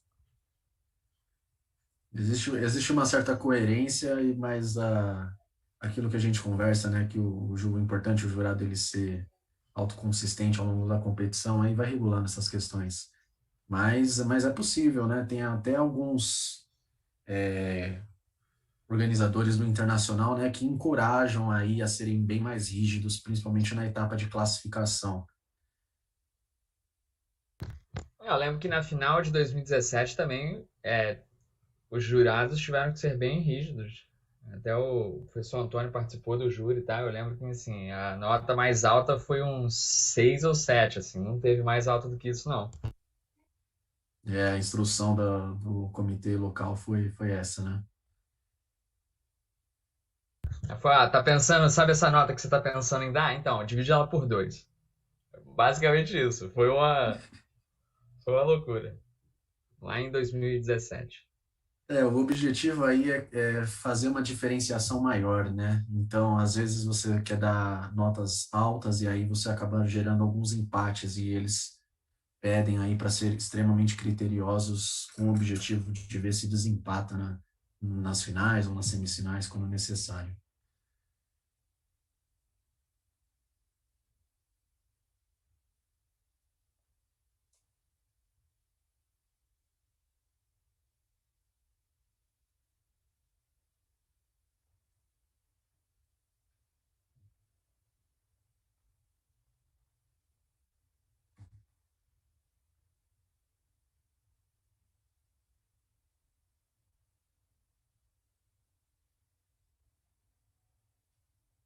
E agora, pessoal, o momento que estava todo mundo esperando, finalmente as notas.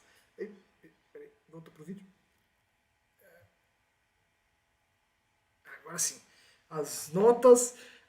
Peço desculpas aí ao pessoal do YouTube, o pessoal começou a reclamar, deu um probleminha técnico aqui, na hora que eu tentei fazer a transmissão pelo meu computador, caiu o YouTube.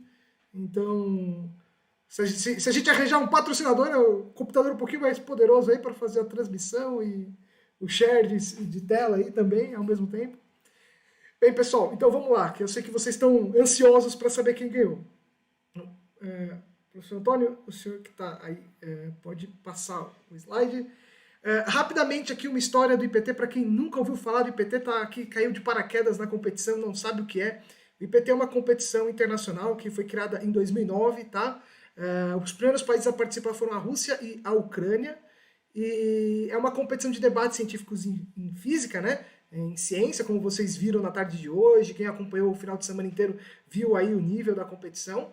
Então, em 2009 só tinham 2 equipes, Rússia e Ucrânia. Já em 2018, né, 10 anos depois, professor, próximo slide.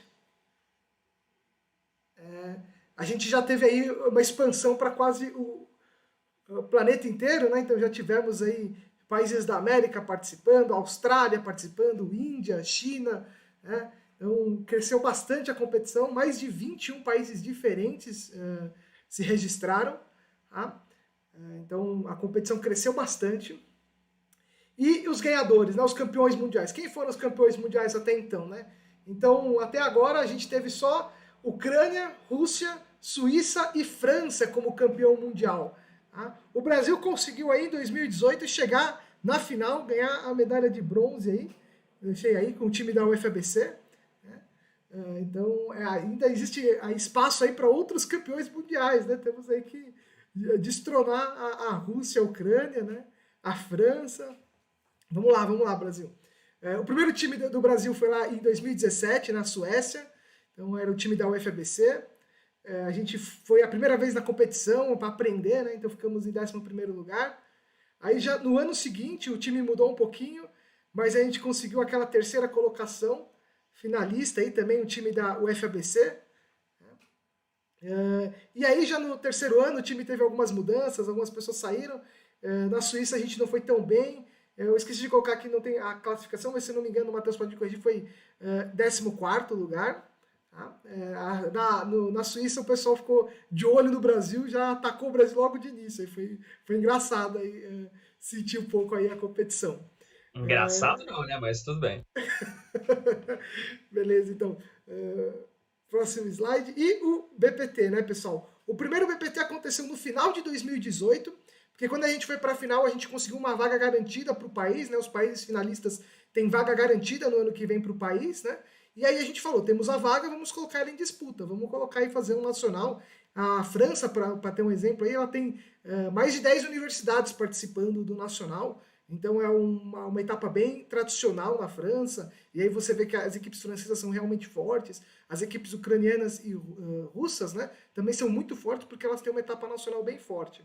Então a gente fez o primeiro BPT entre o UFABC e USP, a UFABC acabou levando naquele ano, e aí nós tivemos em 2019, finalzinho de 2019, antes da pandemia, antes de tudo ficar suspenso aí, entre Unicamp, UFABC e USP. A Unicamp venceu, né, em 2019, ela foi a campeã do segundo BPT.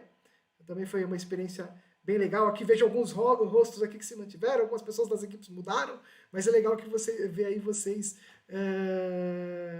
estão participando, estão engajando, estão continuando aí na competição. Muito legal. E agora, né? Agora que a gente já falou, no terceiro Brazilian Physics Tournament, né? Então agora eu acho que a gente vai falar de quem ganhou, né? Só falta ser quem ganhou. Então vamos lá. O momento que todos estão esperando, quem que será o campeão do terceiro BPT?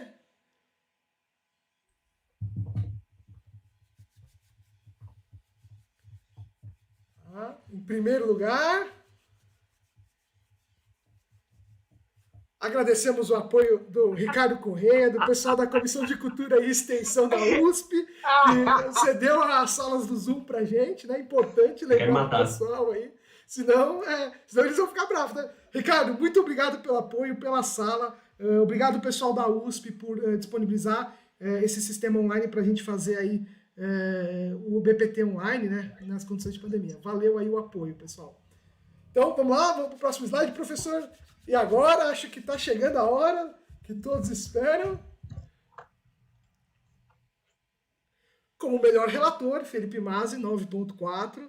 Então, parabéns, Felipe Mazzi, você foi o que tirou a maior nota aí, ó, de apresentação, parabéns. Tá? Isso, só para comentar, é uma etapa típica do Internacional, premiação para os melhores apresentadores, opositores e revisores, né? Na etapa internacional tem um papel a mais, o papel de revisão. Então, no próximo slide, quem será que está no próximo slide? Opa, em primeiro lugar, agora acho que vai, será? Melhor oponente, Bruno Siqueira, nota 8.6. Parabéns, Bruno, pela Obrigado. posição. Parabéns. E agora, então, vamos lá. Agora acho que vai. Agora vai. Mas antes, uma palavrinha dos nossos patrocinadores, né? Não temos patrocinadores. Pessoal, quem estiver vendo a gente no YouTube e quiser nos patrocinar, aí, ó, estamos abertos a patrocínio.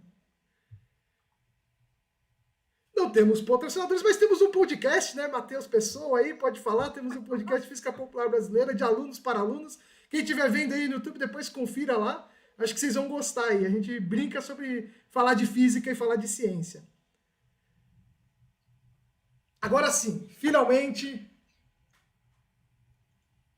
Soem os tambores.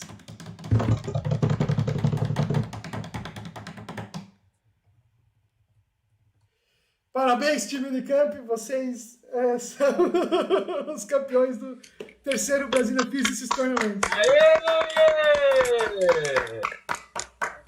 Que isso, tem até fundo comemorativo, rapaz. Quantum Coaches. Meio preparada para comemorar. Parabéns, pessoal, parabéns. E parabéns às duas equipes, a competição foi de alto nível, tá? Uma competição bastante acirrada, a gente consegue ver aí. E acho que todas estão de parabéns aí. Obrigado, jurados. 96,60 na final. Lembrando que a final vale o dobro aí. Perdão. E tem os 5% aí de peso, então pode chegar aí até 100, 105 pontos. Notas muito altas aí para uma final. Muito, muito bom mesmo aí. Foi bastante elogiado pelos jurados. Parabéns, pessoal. Obrigado, jurados. Obrigado, público aí no YouTube. Sempre volto a falar aí, quem estiver assistindo é de outra universidade e quer montar uma equipe para o ano que vem, entre em contato com a gente. Aí a gente tenta auxiliar. A gente vai depois disponibilizar formulário de inscrição, vai tentar aí passar nas mídias sociais aí o período de inscrição para o próximo BPT, né, o quarto BPT. Esperamos aí que talvez presencial, né? E aí esperamos aí conseguir aí que a gente possa se reunir em uma universidade fisicamente, ter aquele coffee break bacana, conversar com o colega durante o coffee break aí, né? E aí vai ser bem legal. Queria só aproveitar bom, agradecer a todo mundo, né? Agradecer a equipe da USP, claro, os meninos da equipe da Unicamp, meninos e meninas, né? Da equipe da Unicamp. Queria agradecer também o júri, né? Que foi bem diversificado, né? A gente estava conversando antes, né? Com o pessoal da organização e a gente realmente apostou em tentar chamar pessoas de várias universidades, né? Que bom que vocês toparam vir. Fico feliz de ver que o pessoal da UFMG, né, que é minha alma mater, já foram mordidos aí pelo bichinho do BPT e do IPT também.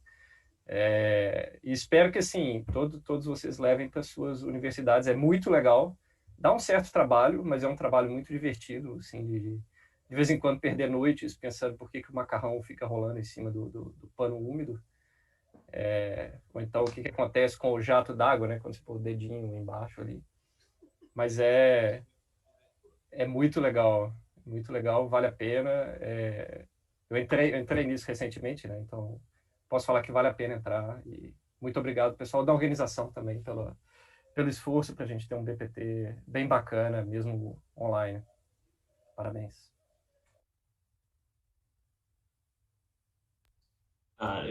Se puder, eu queria agradecer também em nome do time da Unicamp. Eu agradecer a equipe da USP pelas excelentes discussões. Dizer que o time da FABC fez falta, então isso precisa ficar registrado. Então, a gente tem que agradecer também a organização, pela segunda vez já que eu estou participando, e nosso time também, enquanto um coach, está participando. E, novamente, o trabalho de vocês foi excelente. E agradecer, finalmente, os jurados e pedir para vocês que, se puderem levar isso para as outras universidades de vocês, vai ser ótimo ter mais equipes participando. Então, muito obrigado. E, claro, por último e não menos importante, os nossos team leaders, né? O professor Pierre Louis e o professor Leandro Pedra, que estão aí, nem em disciplina, nem com crédito a gente está fazendo, mas a gente tem muito trabalho. Então, obrigado.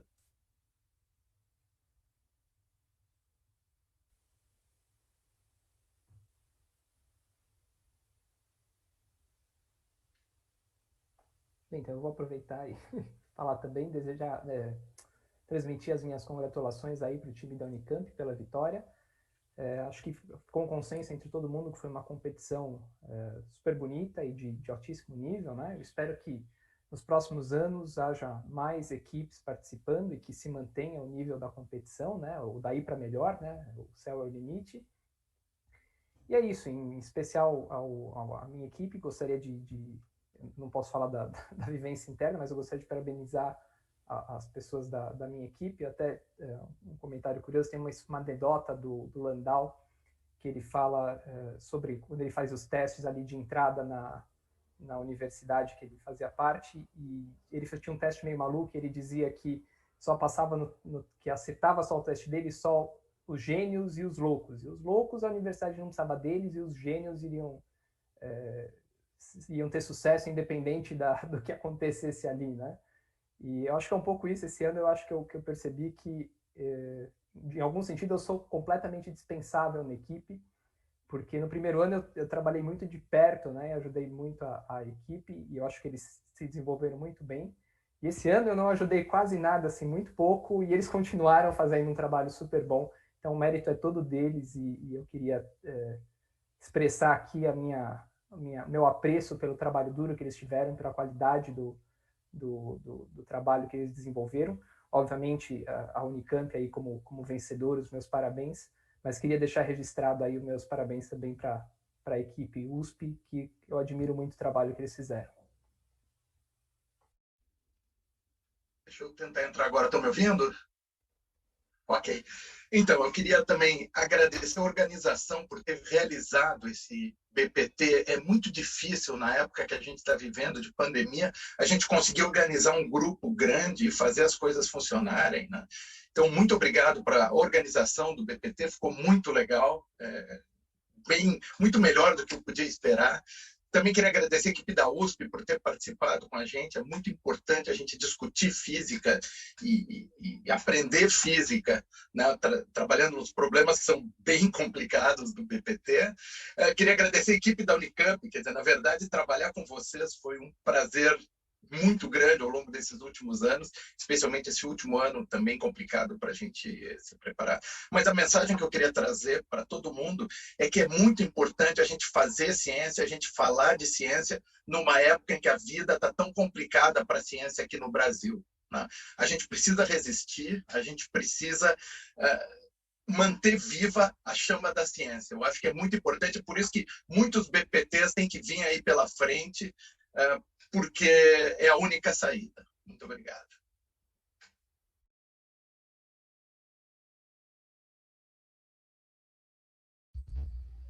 Pessoal, obrigado muito ao comentário de todos aí.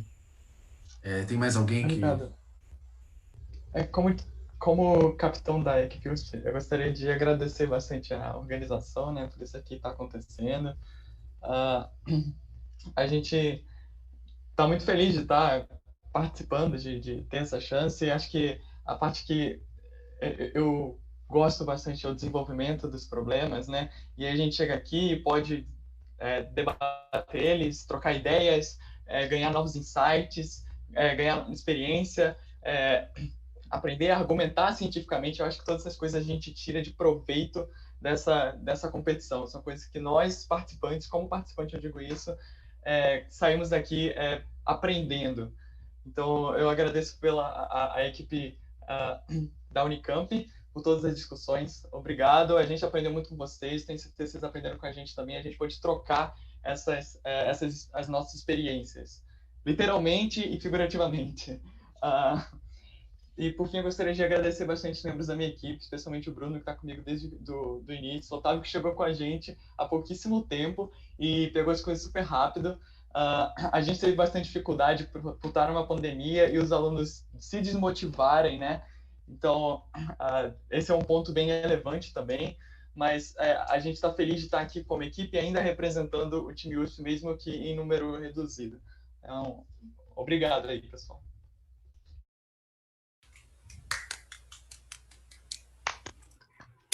Gente, muito obrigado, obrigado, Lauro, parabéns a todos os participantes.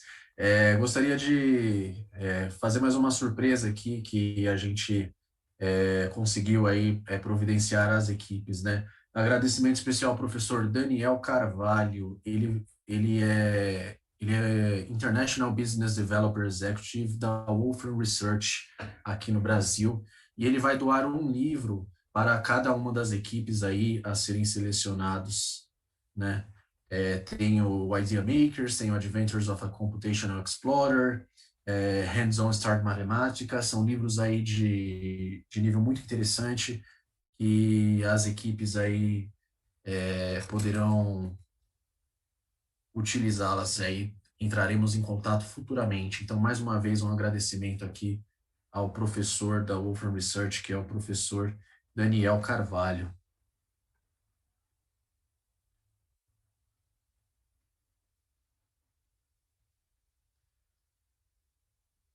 Pessoal, comentários, agradecimentos. Estamos aí prestes a encerrar a live. O professor Danton.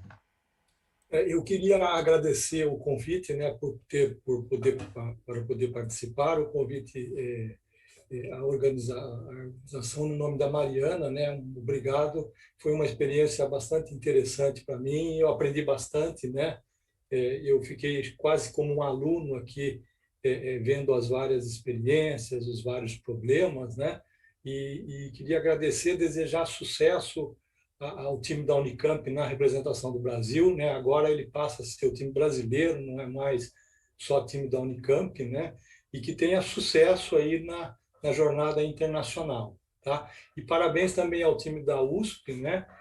Foi muito interessante as discussões e a organização também, né? Pelo evento. Parabéns a todos, realmente foi muito interessante. Obrigado. Professor José.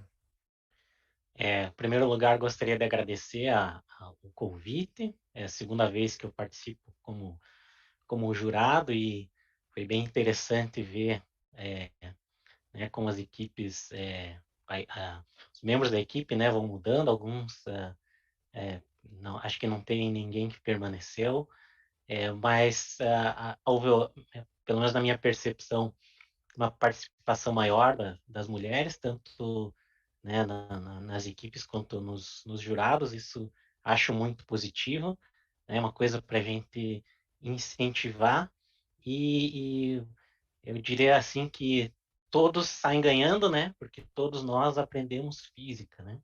Então, parabéns aí a todos os participantes e desejo boa sorte à equipe vencedora, a equipe da UNICAMP, que vai fazer um excelente evento no exterior.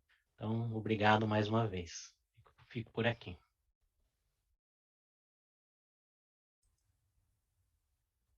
Certo, pessoal, muito obrigado pela presença de todos, então, agradecimento mais uma vez aí aos organizadores, aos jurados, às equipes participantes, aos team leaders, né, e fica aqui o nosso apoio do comitê de organização local para a equipe vencedora, no caso aí de necessidade de organização na competição internacional. O Henrique Ferreira continua sendo membro do Comitê Internacional Brasileiro, e ele vai também fazer essa mediação com o Comitê Internacional.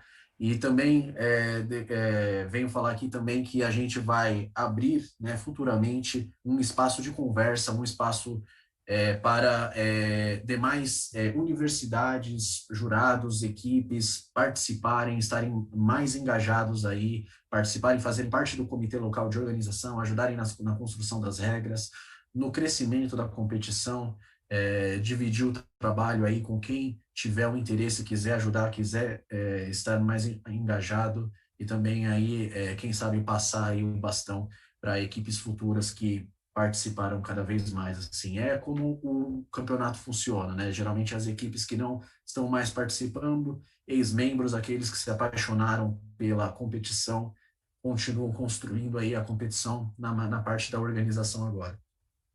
Então, mais uma vez, muito obrigado a presença de todos. Declaro encerrado o terceiro Brazilian Physics Tournament. Parabéns à equipe da Unicamp, parabéns à equipe da USP. Ricardo, só complementando Ferreira, para o o que você disse, eu vou passar então agora para o Comitê Internacional o nome da universidade ganhadora, né, a campeã, Unicamp, e aí vou passar o formulário para colocar o nome dos membros da equipe que vão representar a Unicamp, o Brasil, né, na competição internacional.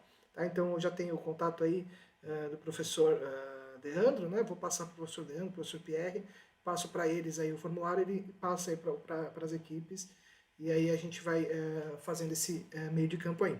Reforçando o que o Ricardo disse, vou convidar os jurados que tiverem interesse de fazer parte do comitê do BPT. Então, o que o comitê faz é basicamente discutir as regras, discutir em que universidade vai ser a sede, tentar ajudar de alguma forma, né, como a gente fez esse ano. O Ricardo está lá no comitê, ele conseguiu as salas no Zoom pela USP, né? Então, assim, cada um ajudando. O professor Leandro também sugeriu alguns nomes de jurados, a gente foi... então, sempre essa discussão é boa, proveitosa. E aí, os jurados que tiverem interesse de fazer parte do comitê, eu vou passar depois no nosso grupo lá, e vocês podem entrar no nosso comitê. Todos são muito bem-vindos, tá? Então é isso, pessoal. Agradeço o Ricardo manteve aí o chair aí durante esse final de semana inteiro. Obrigado, Ricardo. Excelente chair. Então, novamente, obrigado a todos. Obrigado a galera aí do YouTube. O pessoal do YouTube está querendo aqui um discurso aqui de um aluno da Unicamp. Então, parece que tem um Team Léo aqui. O pessoal tá falando Team Léo aqui toda hora aqui. Então, brincadeiras à parte aí. Parabéns aí ao pessoal do YouTube também, que compareceu, ficou aqui discutindo física, torcendo para as equipes, muito legal. Compartilhem com os amigos aí, quem sabe vocês têm amigo fazendo física em outra universidade e ele faz uma equipe aí para os próximos anos.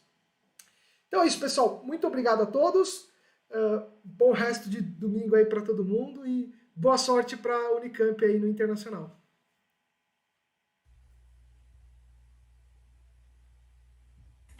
Valeu, tchau, tchau. Valeu, galera. Muito obrigado. Bom final de semana a todos. Valeu, galera. Tchau, tchau. Obrigado. Valeu, torcida. Tchau, gente. Muito obrigado. Apresenta nós aí. Valeu, galera. Boa sorte, galerinha da Unicamp. Tchau, pessoal. Valeu. Valeu. Obrigado. Representa nós. Gostaria de reforçar que a gente, o time USP, a gente disponibiliza, né, nossos dados, desenvolvimento, programas, computador, etc., para a Unicamp. Se vocês tiverem interesse, podem me contatar. Eu sei que o Felipe já tem meu número, então estamos aí junto nessa, tá? Bora pro Discord hoje à noite. Mentira. Opa, não, a gente vai marcar um Discord aí para todo mundo conversar, meu. Não é possível, não dá para resolver o problema em 1 hora. Sim. Tchau, tchau, gente. Tchau, tchau. Boa noite. Tchau, gente. Boa noite.